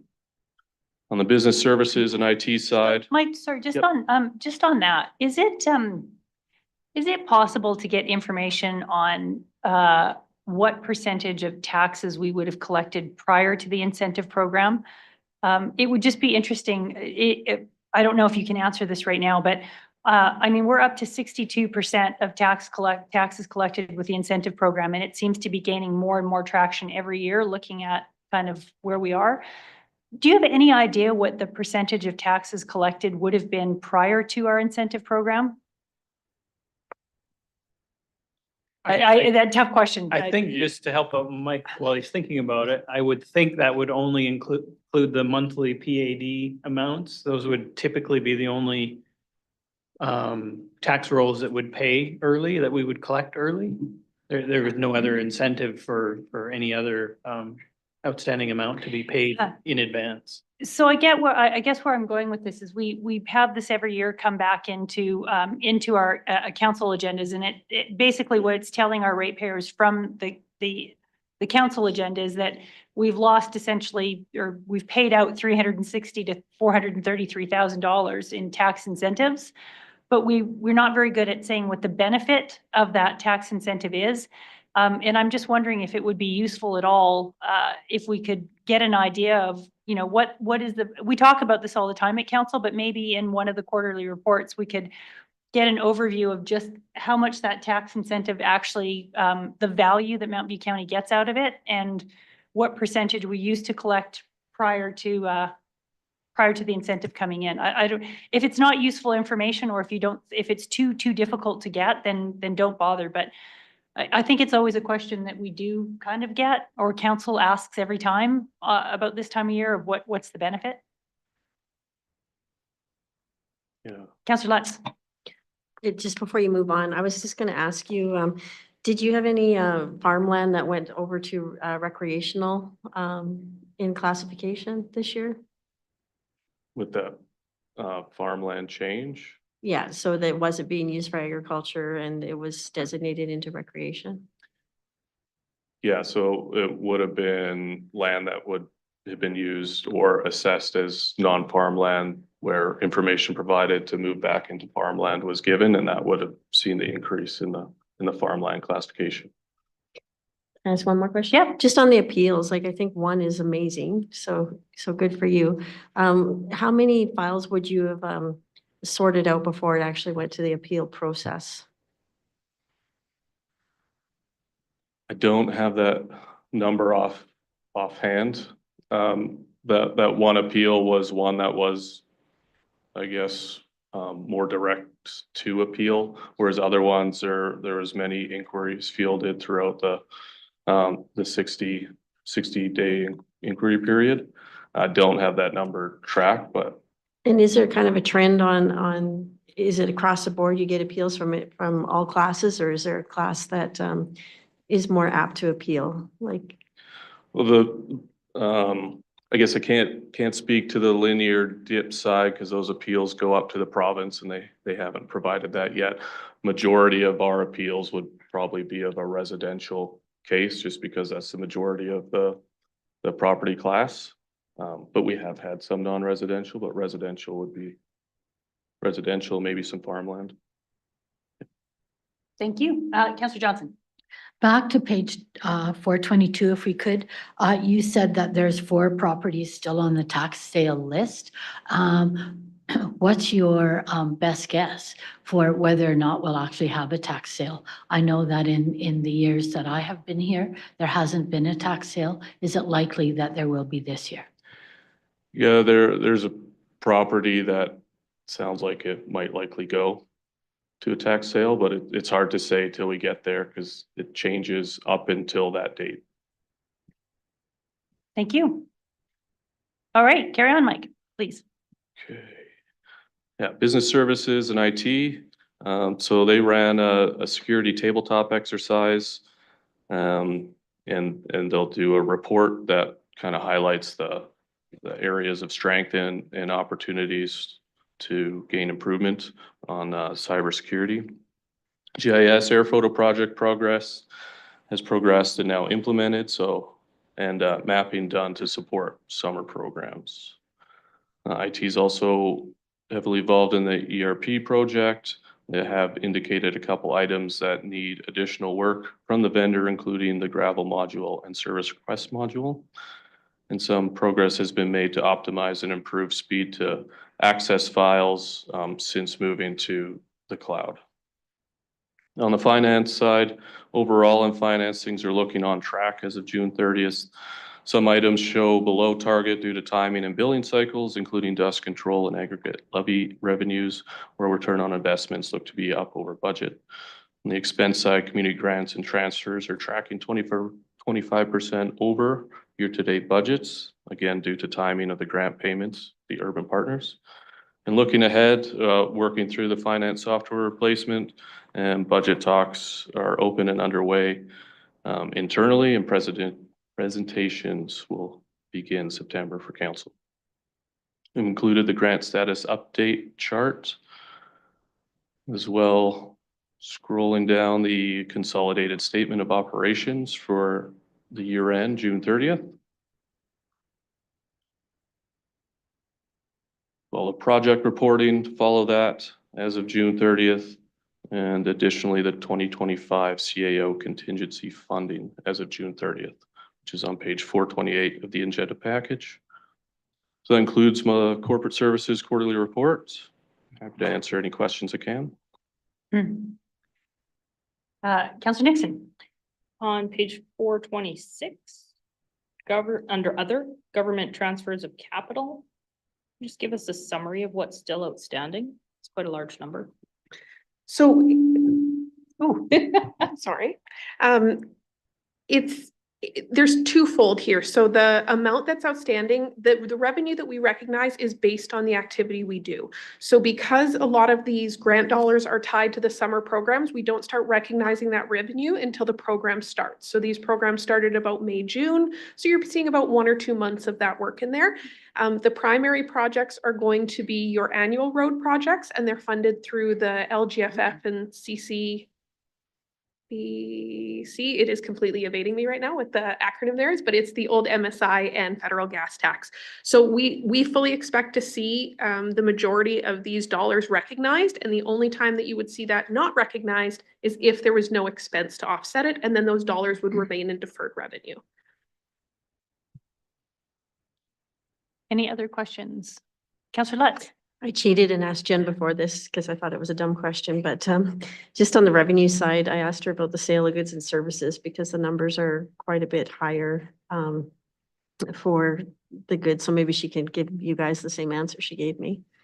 Yeah, so under sale of goods, we have two revenue types that are really driving that number up. We have the $333,000 that was brought in for the logging, and we've already brought that forward. We're going to move it to reserves at the end of the year. It's caused a big variance overall, and then a little bit of extra revenue there on sale of goods for sales at the airports for fuel. Of course, those are offset with a cost of goods sold, so the net impact is not quite as big as it appears when you look at the revenue. And then under sale of services, the two pieces that have not yet been recognized would be the dust control, which is underway now or near completion, I believe. But we'll see those billings come through in a future period. And then the other piece is the weed inspection billing, which again is billed later on in the year once the work is all complete. So it's just a timing issue on the sale of services, and on the sale of goods, it really comes from those extra revenue pieces of the logging and the airport fuel. Counselor Nixon. Just one more question, page 428. Cole Camp Hamlet. Anybody just tell me what work we did there? I don't recall hearing about work being done, but maybe I just forgot. So the Cole Camp Hamlet project has been a multi-year project. We wrapped it up at the end of last year. I can't give you specifics for the work that was done here, but I believe it was around some engineering and some final closing costs. We do have the FREC grant on that. We were looking to finalize it at the end of the year, so we're going to still make the application and see if we can include the 75% of this $17,000. The worst case scenario is that we would fund it through the CAO contingency, but our hope is that we can still include it in the final grant application, and then we would just be responsible for the 25%. But for now, I've listed it all under contingency just in case. These flood erosion and control grant projects just go on and on and on and on. All right, is there any other questions? Perfect. Seeing none, we do have a motion on page 421. Councillor Fulton. I'll move that council receive the corporate services quarterly report of information and no further action be taken. Thank you. Any discussion? I'll call to question. All in favor? And that motion is carried. On to 8.4, Ledge Community and Agriculture Services Quarterly Report. Christopher, AKA Jeff. Thank you, Reeve. I will do my best to highlight a few things and then certainly try and answer some council questions. And any questions I can't answer, we'll take down and respond via email with answers for council. So on the economic development side, we have been busy promoting county businesses, our day use areas, and our regional amenities, and certainly our Shop Local campaign. You may have seen some of the billboards on Highway 2. I know I've noticed those driving to and from the south. Also, some work with the Brood project and collaboration with the regional EDOs and attendance at the RDAR event, which was back in June. I think council's familiar with that one. On the regional airport side, I just wanted to highlight that at the Old Didsbury Airport, we have the conditional sale of 2 lots here where we did a minor reconfiguration of the road. I think council is aware of that. Also at the Sundre Airport, lots 8 and 9 were sold in Q2. And the STIP grant was announced, which council is aware of. We have closed that RFP and we will be moving forward with project award in the near future. We haven't announced it yet, but it should be out in a week or so, I would say. Guessing when Christopher's back next week, that will advance. And moving on to the communications, some good statistics and uptake of our budget publications. So you'll be familiar with the budget book and the budget video that were completed. And the budget video has over 3,700 views. So that's seemed like a very large number when I read it. So seems like that was a good uptake on that, as well as the tax brochure. Focus for the upcoming months, which will be a reoccurring theme for all of legislative services, obviously, will be the election, promotion of the election, and carrying forward with those responsibilities. And also, one of the projects we have on the horizon is working on some service level videos, helping I guess, translate what we do into video and help the public understand some of the various services and where their tax dollars go. Moving on to agriculture. I just wanted to highlight this coming weekend will be Open Farm Days. And on page 433, you will see the list of local farm businesses that are participating in that. The last business that's there has withdrawn, so the malt location is off of the list, but the rest is still current. And we are assisting with some video promotion of the event, general advertising, as well as some porta potty costs, resourcing to assist the farms with opening their facilities up to the public. Can I ask a question about that? Yeah. So the numbers are down quite a bit. With those working with Open Farm Days, any idea why we don't have as many participants? Like we're missing Shirley's Greenhouse, and then we had the fallen timber in years past. So I just thought it was interesting that there was quite a decline. Yeah, that I may just need to double check that list. I think Chad had sent me an update because one of the names you just mentioned, I remember seeing. Let me just pop that up. Yeah, it was Shirley's Greenhouse is on the list as well. And why is there interest up and down? I guess it's dependent on the farm operator's experience from the previous year and whether they saw value in it and want to do it again. Other than that, it's sort of an independent operator decision. We help promote it over the years. I know the Ag Service Board has run bus tours and things to help generate public interest, but that no longer occurs, I think, due to lack of interest. And maybe our Ag Service Board members might be able to add more to that. But you know, we've tried to help promote it over the years, and it's coming up this weekend if you want to check it out. And then carrying on to other general legislative services items on page 434. Just again, we mentioned the municipal election. The voter registration list has been quite a task. That's a new requirement that the province has put on to municipalities through the changes to the Local Authorities Election Act. And again, that with the multitude of changes that Canada Post has been doing with the addresses and just inconsistency in the form of addresses, there's been a lot of work to reconcile that list and match it up with our tax system and our landowner database. So we are optimistic and confident that we will have that ready for the election, but it is a significant amount of work that I thought I should pass on to council. As far as the agriculture side of things, our grass mowing program is progressing well, but we are a little bit delayed due to the weather and rain.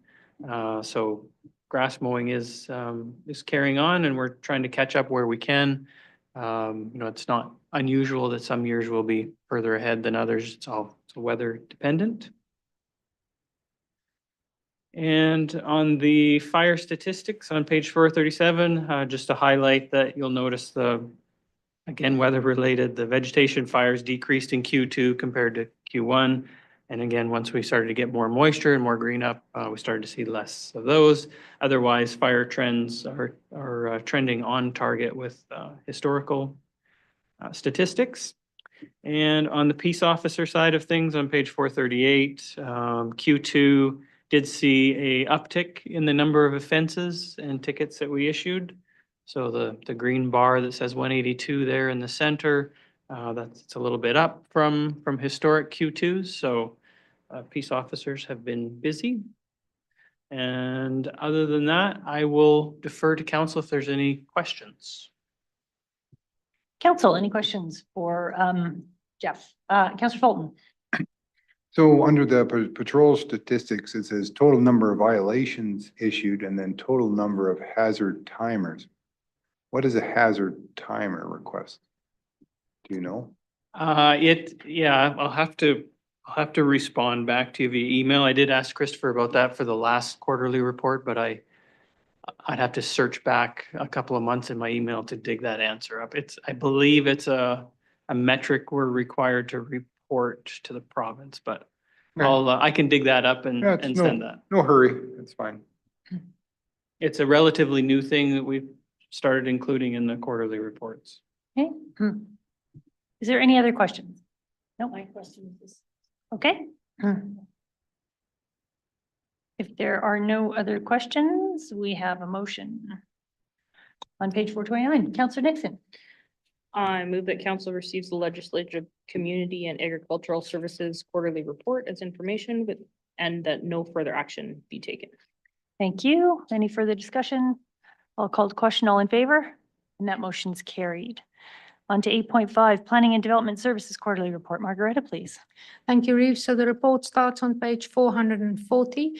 It includes the second quarterly stats on page 443, followed by the months of April, May, and June, as well as the bylaw report for the second quarter on page 451. I will now go to page 441 just to go through the reporting on the project. So first, under planning, the Sundre Airport Concept Plan, Council proceeded in giving first reading today and scheduling that public hearing for September 10th at 1 p.m. For the Bergen Area Structure Plan review, there was an open house on June the 4th. It was well attended with a question and answer session. There was also a Survey Monkey questions that was available to the public to provide feedback until June 18th. The steering committee then proceeded to meet on July 17th to review all of those comments to help direct their review of the document, and that will continue at their next meeting on August 17th. Under development, I would like to highlight that the county has agreed to co-host with the town of Olds the 2026 Alberta Development Officers Association Conference, for short the ADOA. It is a conference that is held on an annual basis with around 120 development officers throughout the province that attends. It is an opportunity for them to learn on the newest, specialized subjects on enforcement, safety codes, update, as well as local and more recent legal reviews. So the conference is typically scheduled over a 3-day event starting on the Tuesday and goes until the Friday. Again, the ADOA covers most of the cost, but if there are any exceedances, it may be up to $5,000, and that could be covered under the CAO contingency fund. The town of Olds have received provided support for them to sponsor the ADOA conference on their July 14th meeting.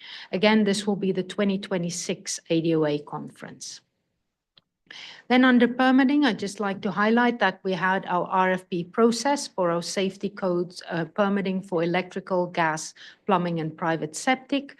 We have received 2 proposals that we then reviewed and have awarded the contract to Superior Safety Codes for the next 3 years. They are also the provider of our current services, and there is also the ability in the contract to extend that for a further additional 2 years. As directed by council previously, by motion, we are working on a customer satisfaction survey for the year of 2026 with our contracted services. Again, with our focus on making sure that it is easy for us as administration to administer it and provide that feedback to council and to the contractor. So once we have finalized what that will look like, we will bring it forward to share that with council.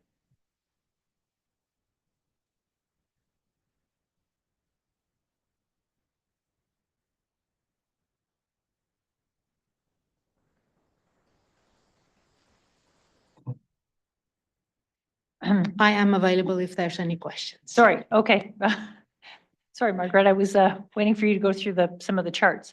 Is there any questions? Councillor Nixon? I actually just have a correction. So the next Bergen ASP meeting is August 21st, not the 17th. The 17th is a Sunday. Apology. Councillor Miller? Just one question, Margareta, and it's more for the next upcoming council. Is there any ASPs scheduled in the next year? Or is that determined by council? Starting 2026? Yes. I think that'll be determined by council, but Margareta? That will be determined by council, but with the last budget approved with 2025, the next area structure plan that is up for review is the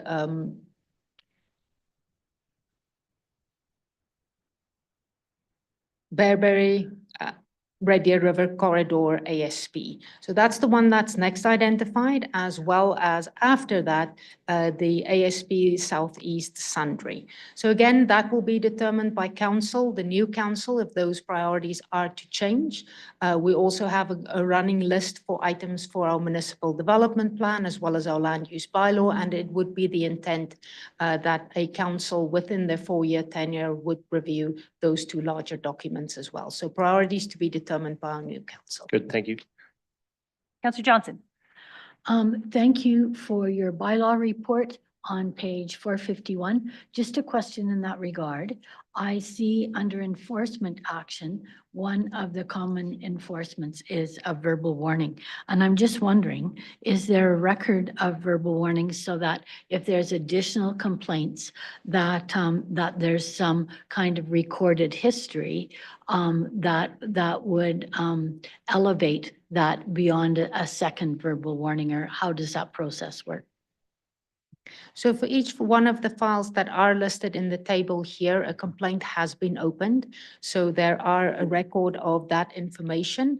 Again, if there's a verbal warning given and it is shown in yellow, that means that the file has been closed. Again, if we do receive additional and more and new complaints, again, the officer will always have a look at those previous complaints for that particular property.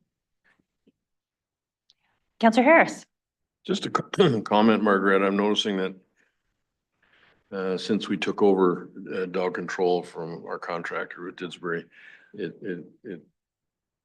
some quarters it seems to increase substantially. So I guess my only concern is, are we monitoring workload?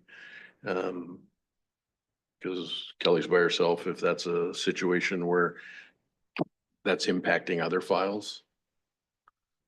Yes, so again, dog control, as you can see here, is a big part of the daily activities. Again, you know, our bylaw enforcement officer is supported by our other bylaw enforcement officers, one to ensure that there is coverage. But again, it is something that we are monitoring in terms of workload. Thank you. Are there any other questions? If not, we have a motion on page 440.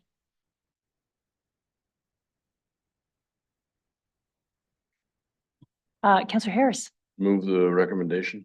Thank you. Any further discussion? I'll call to question. All in favor? And that motion's carried. 8.6 CAO Services Quarterly Report. Jeff, please. Thank you, Reeve. If I may, I'll go back to hazard timers. I looked up the answer I got from the previous quarter. So the hazard timers is an internal process where the peace officers are tracking the files they're working on. So it's probably a better indication of their activity level than just the tickets that are issued. So it would include things like property visits, other bylaw infractions they're working on, and assistance they're providing to land use bylaw enforcement where that occurs as well. So that's the answer I can provide today. If there's further questions, then I can certainly take those and do my best to get you a more detailed answer. Oh, that's satisfactory. It was just a different metrics there and just wanted to know what. Yes, it it is was relatively new. Trying to encapsulate. Okay. So moving on to the CAO report, starting on page 453 is our health and safety report. Things are trending on schedule, I guess we would say. Certainly as we ramp up activities over the summer months, it wouldn't be abnormal to see more near misses and incidents and those types of things reported. But for Q1 and Q2, we are trending slightly below historic averages. A couple of equipment damage incidents you'll see highlighted on page 454 that occurred in the second quarter. I think the report says Q1, but I do believe those were intended to be reported as Q2. That was a light fleet item with the trailer and a gravel loading incident that caused some minor damage to the wooden rails on the box of a gravel trailer. And that's all I was going to highlight on the health and safety report. So I'll move on to the human resources report. You will notice that we have filled the vacant position for health and safety coordinator and made that introduction this morning. That was filled mid-July. And also the other note I wanted to highlight, the very last item on this page. One of our assistant foremen from Quad 3 has provided notice that he's going to retire. He's only worked with us for 47 years, so we'll have to take that into consideration when we throw him his farewell party. But certainly just wanted to recognize the significant contributions that our employee has contributed. And once I have his permission to broadcast it more, then I will provide more information publicly as I can. Thank you. Are there any questions for Jeff? Councillor Johnson. Just a quick question, Jeff, on 455. Thanks, you explained that there's 28 returning and 15 new seasonal employees. And I just wondered, what is our total employee headcount if we incorporate those 43 folks into our headcount?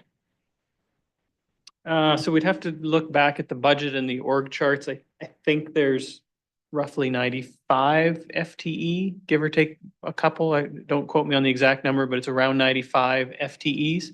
And then you would add the term positions on top of that. Excellent, thank you. So around 140. Councillor Lutz. Just wondering if you had any updates on the status of the development compliance officer, where you're fulfilling that FTE or modifying what that position was? So with that position, we made the decision at the time of resignation that we were not going to advertise and refill it during 2025. We'll reevaluate that as part of the budget deliberations for 2026.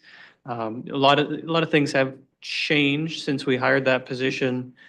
You will recall council approved the additional peace officer, so we do have more capacity in our overall peace officer complement versus when we hired the development compliance officer.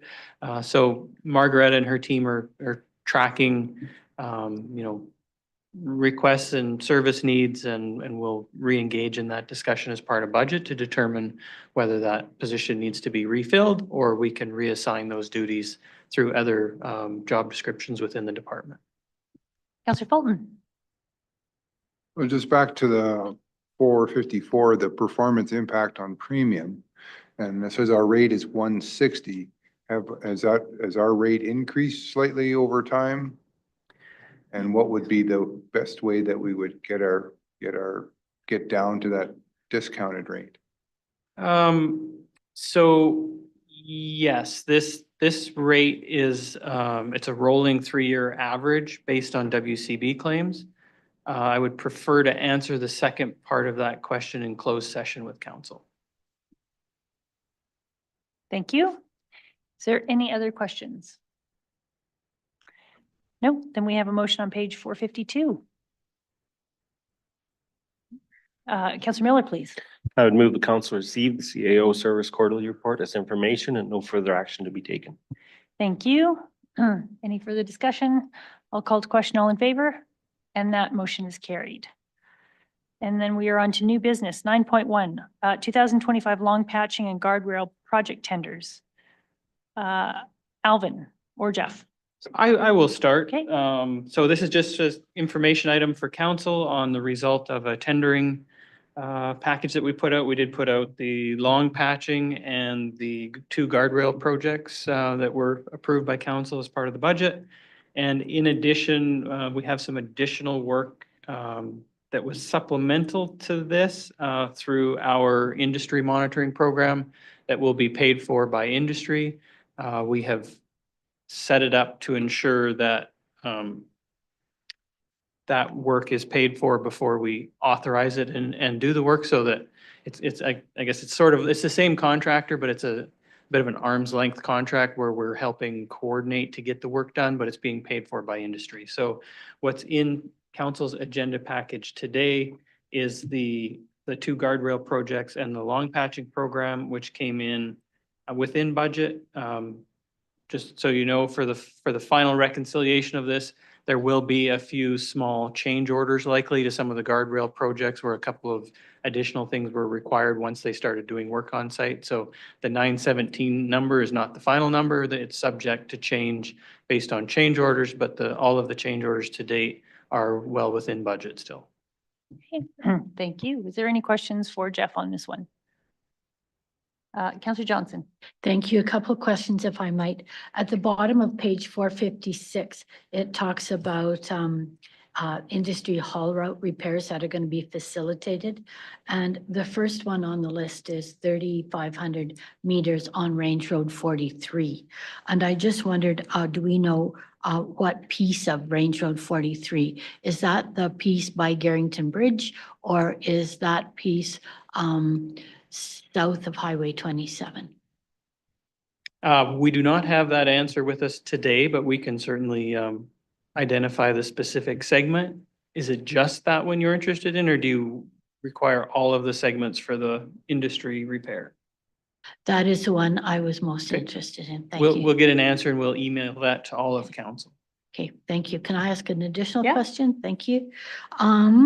So I also see on your map on page 459 that you've identified for long patching a piece of road that appears to me to be on Township Road 332 between Range Road 43 and 44.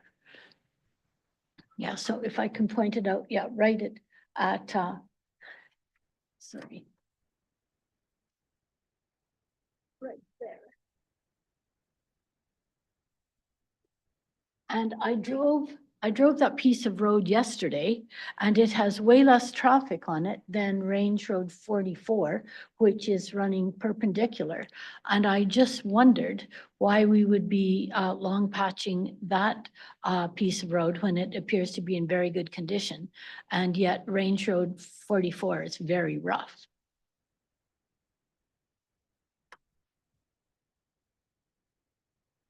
We will take that down as a question, Councillor Johnson, and include that in the email for additional information.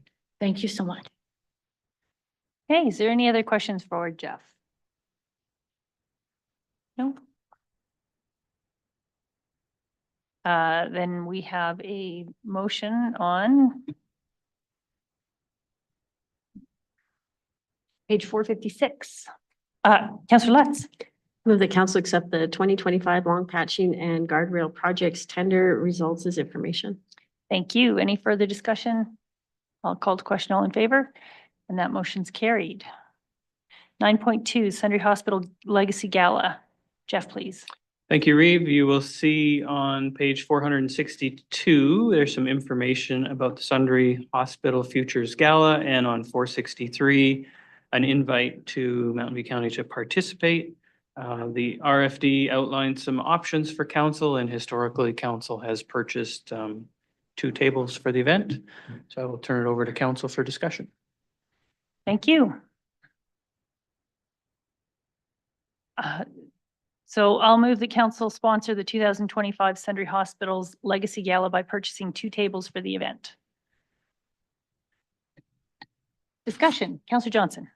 Well, I'd certainly support that. The Sundre Hospital has Futures Group have worked very hard and have the possibility of a new hospital at the top of the list, I understand, which is very exciting. They continue to do lots of good work, and this is a recommendation is very much supported. Thank you. Councillor Harris. I believe in the past that we've put out invites to volunteers after councillors have indicated, and I would really support that again. I think it's one of the few places where we can really support volunteers and what they contribute. And we normally reach out to the Ladies Auxiliary Club because the amount of fundraising they do for the hospital in conjunction with this is incredible. And we always have a really great turnout from the Ladies Auxiliary Club, and they're always very, very thankful. So thank you for that, Councillor Harris. That will definitely be, once we find out how many councillors want to attend, Laura does a great job in reaching out to the community and making sure that we fill the tables. Any other discussion? Councillor Fulton. I'm supportive of this buying these tickets, but I think we need to really keep in mind when the next budget cycle comes is we need to maybe adjust our budget for these things, or else more discussion around certain items with that we've supported. Maybe they are better suited in a different program than through the council budget, because because we seem to always get enough requests that I'd like to be under budget on it, not over budget. Yep. Agree. All right. Any further discussion? I'll call the question. All in favor? And that motion's carried. And so it won't matter, actually. I'll have to wait till the next council and get participation from the next council on who would like to attend. Sorry, I'm getting ahead of myself. I'm forgetting where I am. Whoa. All right. So now we will move on to 10 councillor reports. So we'll start with 10.1, notice of motion regarding the Beaver Dam at Fallen Timber Trail, and I will turn that over to Councillor Nixon. Thank you. So everybody's had a chance to look at what was put into the package.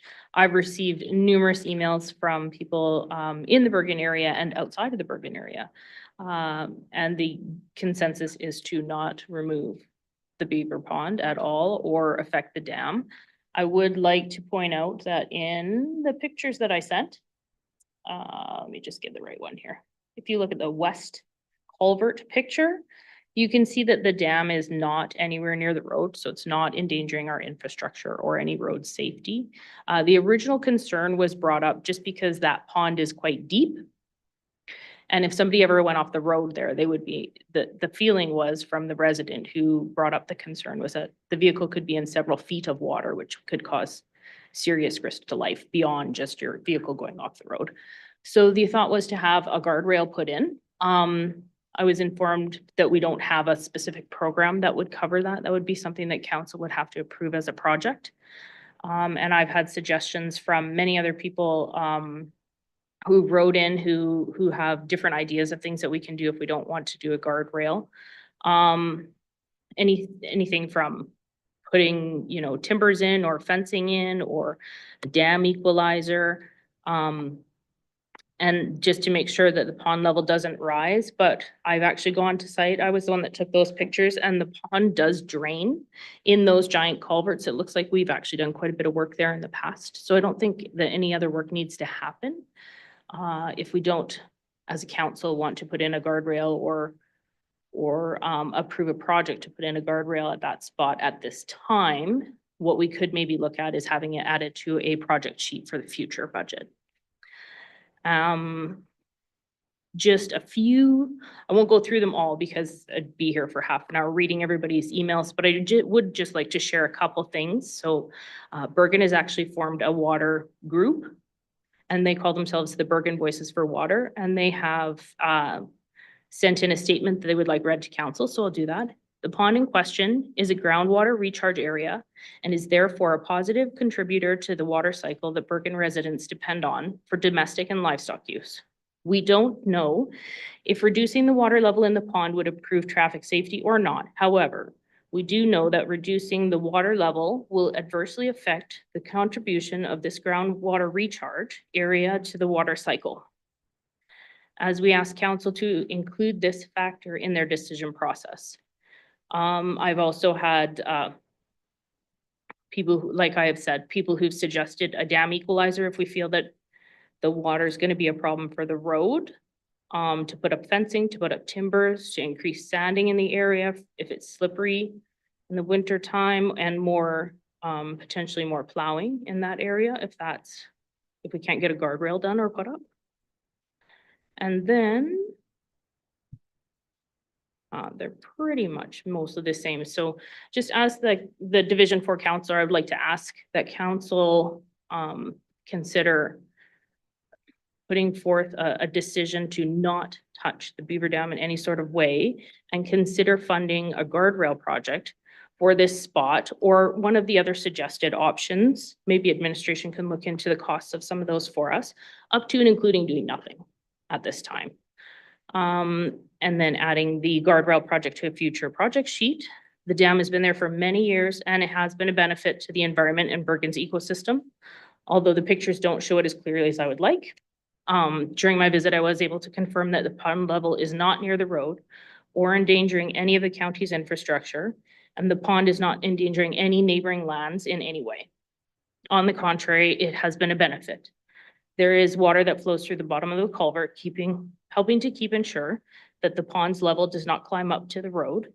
And while I was there taking pictures, I observed several different kinds of birds and ducks using the pond. And I know that there is also deer, deer and other wildlife that use the pond as well. And it's a very important reserve of fresh water for the wildlife and the vegetation in the area, including cow, calf, and cattle operations that also run off that creek and the runoff from the pond. So if anybody has any questions, they can let me know, but that's where I'd like to start. Hey, so maybe what I'll do, Councillor Nixon, is I will ask you to make your motion. And then council can debate the motion. So I move that council direct administration to bring forward a cost estimate for guardrails and alternative options to the removal of the dam at Southwest 283155. Thank you. Okay. Discussion. Councillor Miller.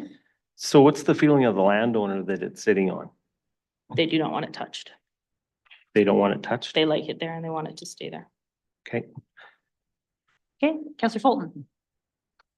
I think first off, we need to get like operations and the ag department out there to really investigate the road and the pond and to see whether a guardrail is even an option on that road. You can't tell how long it needs to be and all this and that. So it's difficult to support this without the background from operations and ag to say, this is what this current situation is. And these could be some mitigating factors to any of it, right? This is like, I don't have enough information here to make this go. So I think that's the purpose of the notices of motion is the motion is for council to agree that administration's time is worth investigating this. So that is the notice of motion, is to request that administration go out and do the work now. I think these are important because these can be time consuming for our administration. So it's important that council is in agreement that what Councillor Nixon has brought forward is worth the investigative time to go forward and ask administration to do the work. So I think that's the clarity. Yeah. Well, I would have worded it different because you want a cost estimate for guardrails. So that's leading us down the road that guardrails is going to be a solution, right? And it says or alternative options. And alternate. Yeah. Not or, and alternate Yeah. options. So like, I'm not sure I want to probably gonna be a guardrail, but until somebody actually goes out and says this guardrail is the right option, then it's difficult, because then we're kind of saying that we're interested in guardrails, go figure out how much it's gonna cost, right? Without maybe looking at other alternatives, right? So that's my position. Okay, Councillor Harris. Yeah, just a couple of questions was there any thing from the county that said we were gonna remove the dam? So when I had originally inquired about potentially having a guardrail put up there, because it wasn't sure what the process was, it was conveyed that removing the dam was something that Ops would look at, and they thought they could reach it with the backhoe. So that's where that started. Okay. Yeah, and just to clarify, it's part of our standard process to protect our infrastructure. If there's a dam that's forcing water up against the road, which potentially could weaken the base of the structure, we take the dam out to protect our road. So I did convey to Councillor Nixon that it was on our work plan to remove that within the next month or so. So if there was a request from council to look at alternative options, that should occur sooner rather than later. No, I just want a clarification, because the way the motion reads, it suggests that we were going to do that. And of course, in the Bergen area, along with some others, that's gonna raise more red flags than you can count. So, no, thank you. So Jeff, is the Beaver Dam on county infrastructure then? Is it within our roadway? It's around the edge of the culvert. I don't, without doing a survey, I don't know where the property lines Okay. are. This is a location that has been a hotspot since 2005 and created some issues during the flood of 2005. And so it's a known, this is not a new location that we've had to deal with. And Alvin, I don't know, do you have any knowledge of whether we've modified the dam in this location before? Or I know we did in post 2005, but there may be some other times as well. I do, Jeff. So we have actually removed that dam already at one point in my time here. And because it was doing much the same thing, the water was coming up against the edge of the road and it was threatening the infrastructure in the base of the road. So we did remove it, and it was since built back by the Beavers. But they moved it a little further back, and now from what I can see, like Jeff said, without doing a survey, it looks like the biggest portion of it is on the property line, or maybe even on that person's property. But it does curve around and come right back up to the road as well. So in my time here, we've removed it once and it's since been built back. And what year would that have been, Alvin? That was last summer. Oh, Yeah. wow, okay. Councillor Johnson. So, my understanding, and I wasn't at the meeting, but last fall, Montview County and Lorley Gradich, our staff, participated in a workshop on riparian areas and beavers and so on. And one of the suggestions there was that we install a pond leveler that could be used as a demonstration site. Clearwater County has a pond leveler demonstration site. I've driven past this site recently, and I don't know a whole lot about the engineering of it, but it appears to be a really good place maybe to do this pond leveler demonstration.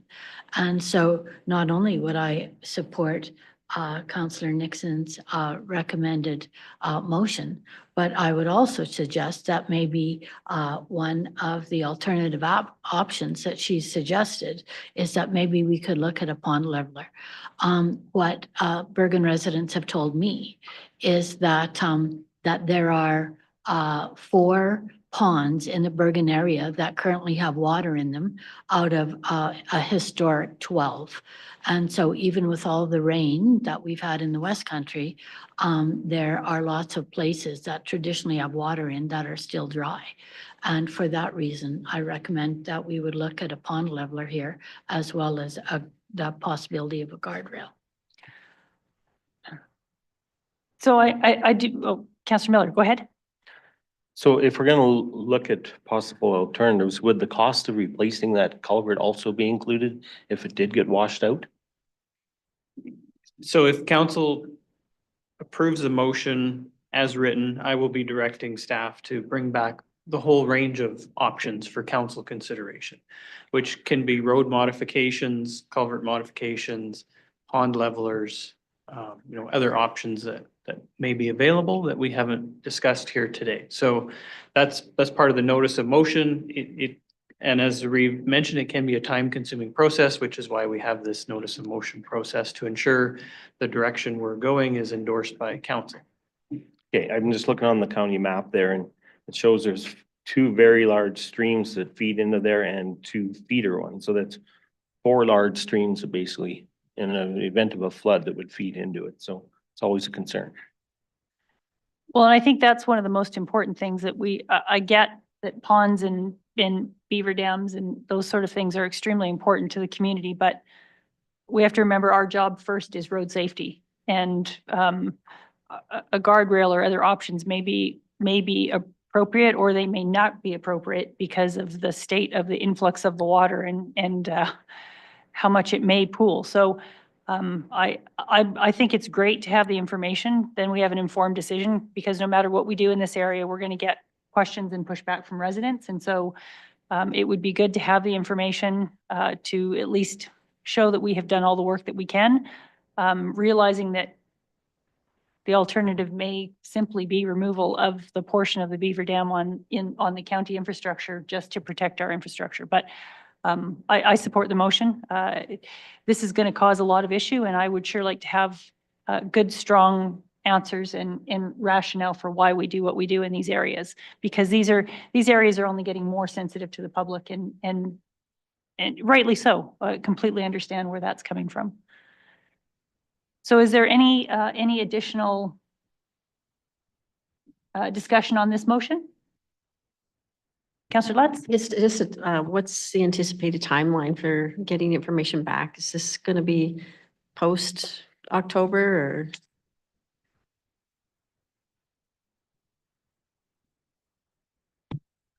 We're fairly confident we'd probably be able to bring it in September. I don't want to commit to which meeting, but I think September. Well, and this also gives us an opportunity to look for additional, we do have the minor road reserve that we've got. This also gives us an opportunity to potentially add another project to that. Maybe if we don't do it relatively like in the next year, but it also gives us an opportunity to continually look for projects that support road safety that are brought forward by residents. I think this is always a great opportunity to look for those as well. So with that, then I will call to question on the motion. All those in favor? And that motion is carried. Thank you, Councillor Nixon. And then we will go to councillor reports 10.2, and I will start with Councillor Fulton. Not a whole lot to report. July 17th was the MPC meeting. On July 25th, we had the meeting with Minister Williams and MLA Sawyer here at the office, with Kirsters and Oles is in attendance. That's all we've been up to. Thank you. Councillor Nixon.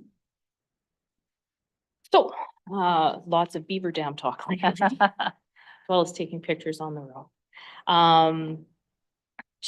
We've been on the break, but we did, as Councillor Fulton said, we had the few meetings there before the break. And then, of course, it's just been conversing with residents for different issues, not just beaver dams, but water has been a very big topic in my area. And I think it will continue to be until we've replenished some of our groundwater reserves and people aren't as concerned about the levels that we're currently seeing. So that's been a hot topic that will continue. Thank you. Councillor Johnson. Thank you. I attended Sundre Hospital Futures Family Barbecue and was very delighted to meet some of the new doctors that have come to Sundre and their families.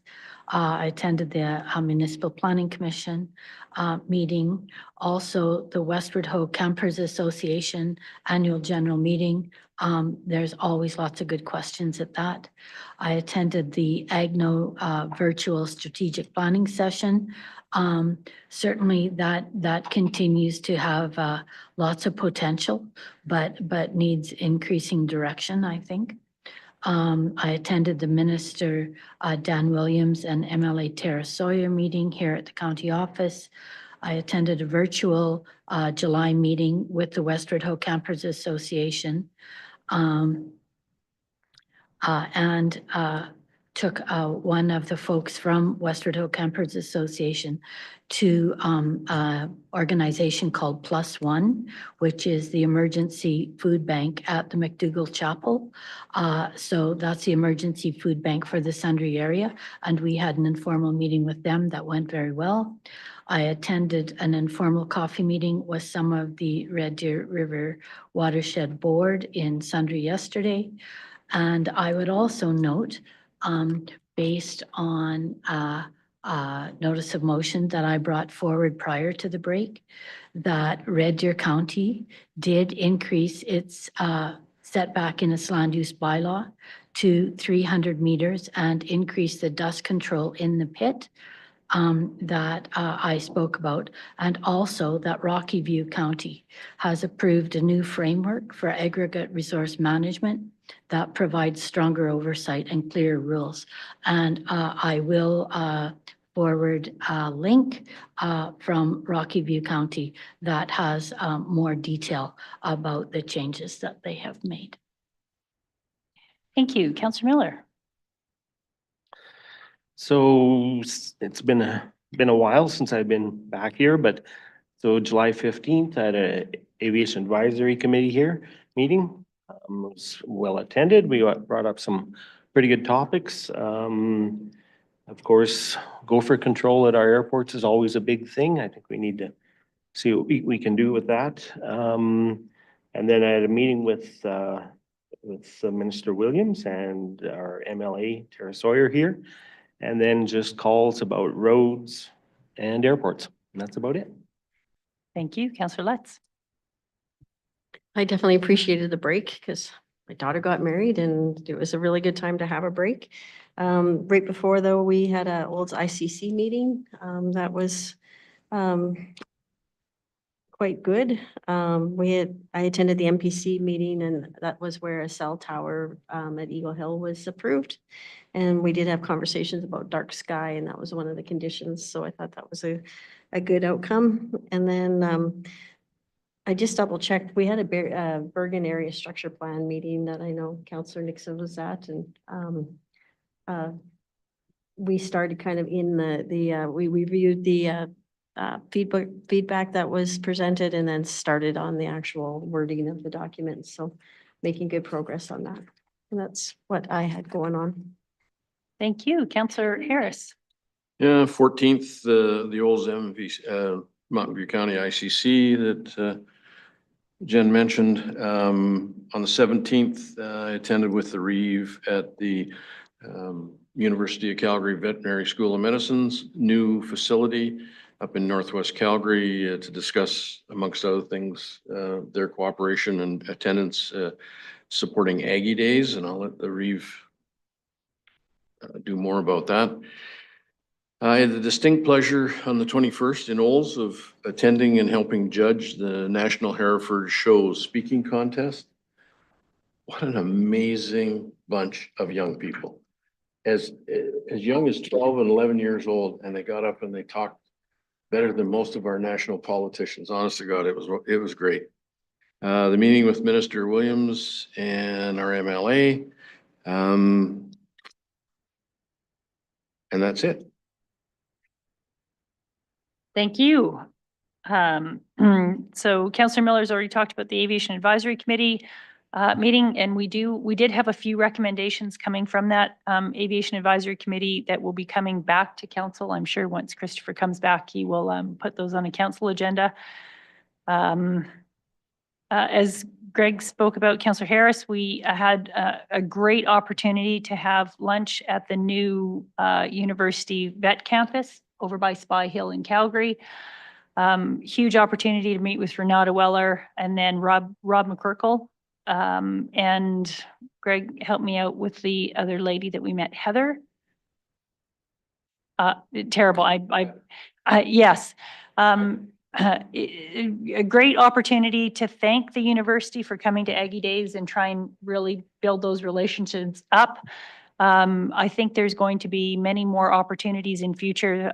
The VET program is looking at trying to do attraction within the high schools and junior highs, probably I think starting with the junior high level and more of an education program, and really trying to enhance or increase the number of rural students that are coming into the veterinarian program. And so we will continue, we hope to work with the University of Calgary and really try and support that initiative. I think it's going to be a great initiative, and I think it really ties in well with what Mountain View County has already worked with the university previously. So great opportunity, and we got a tour of the campus. It is absolutely phenomenal. Wow, it was the fastest 2 hours I've spent touring anything in a long time. It was well worth it. Olds Ag Smart, so I had the opportunity to attend the Partner of the Year celebrations, and the Partner of the Year was Farm Credit Canada. I think this is the second time Farm Credit Canada has become the Partner of the Year for Olds College. So that was quite nice. And then the next day was very honored to be a part of the judging panel for the Future Leaders in Agriculture Camp. This is the first time that AgSmart has actually done this. So they've reached out to high school students between grades 10 and 12. There's an opportunity for 30 spots. Those those young adults come to AgSmart. They stay on campus for the entirety of AgSmart. They participate in all of the discussions. They tour all of the AgSmart opportunities. And then at the end, which was what I got to judge, they take out their learnings and what they're most passionate about, and then they do a 10-minute or 15-minute presentation, and then it's much like 4-H. Then they're judged on their on the criteria. It's absolutely amazing. There was 19 students that attended this year, and all of the students had great feedback, and the majority of those that attended said that they had a great interest in attending the Olds College. So that was just, again, as Councillor Harris has said, just always such a pleasure to see these young people in action and yeah, see life through their eyes. It's incredible. What an opportunity. I also attended the Agno strategic workshop that occurred, and following that, we'll be discussing further with Linda Hunt and Pam Chalik some opportunities for engagement with the minister and trying to figure out how to move Agno forward. And so just trying to help strategize a little bit with that group as to finding their feet on a more sustainable future moving forward. So exciting to be part of this, and it's not formal, it's kind of an informal, but that will be occurring in the next week or so. Minister Williams meeting, very good.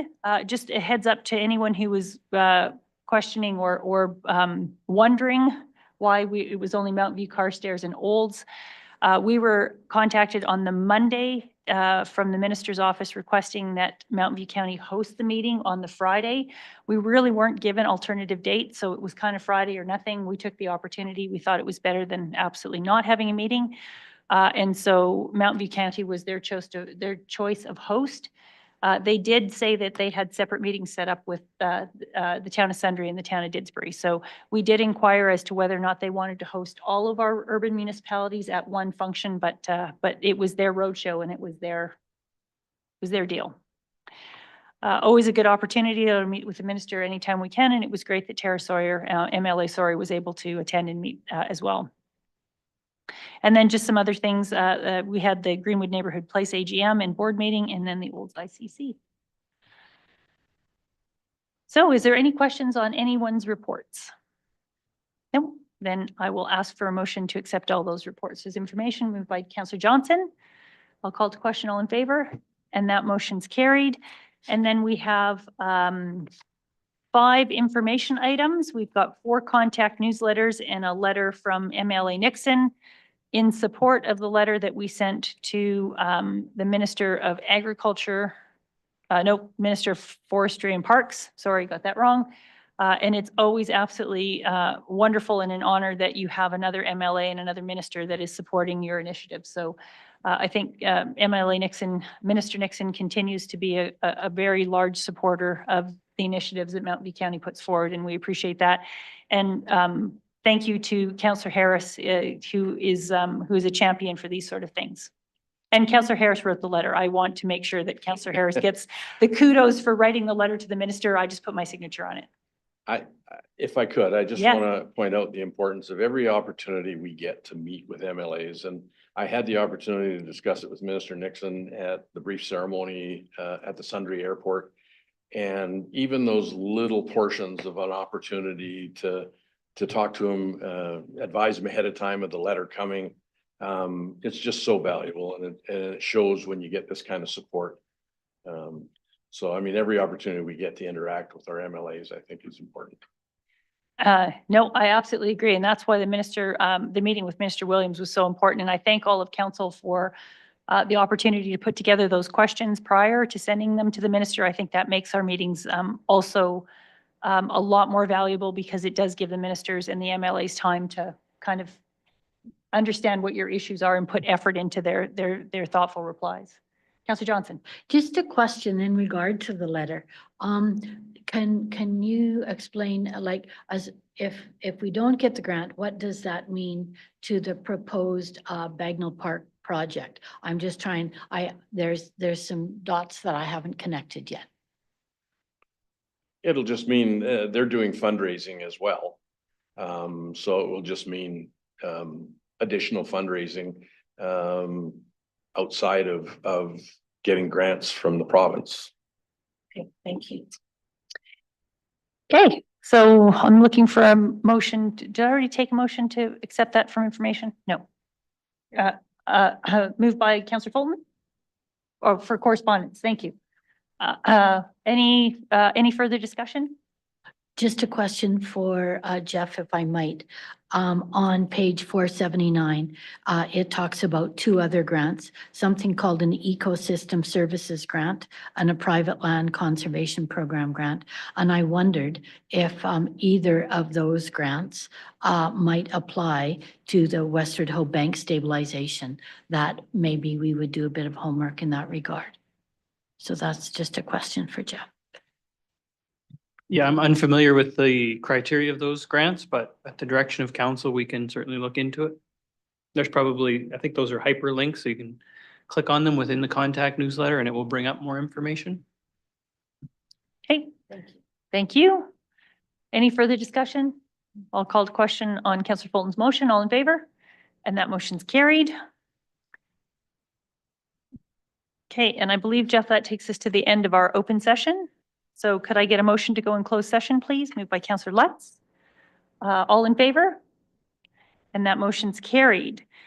Council has now moved into closed session, which will end the public broadcast. Any motions made following the in-camera session will be captured within council's meeting minutes, which can be found on the county's website within the next few days. Thank you for tuning in.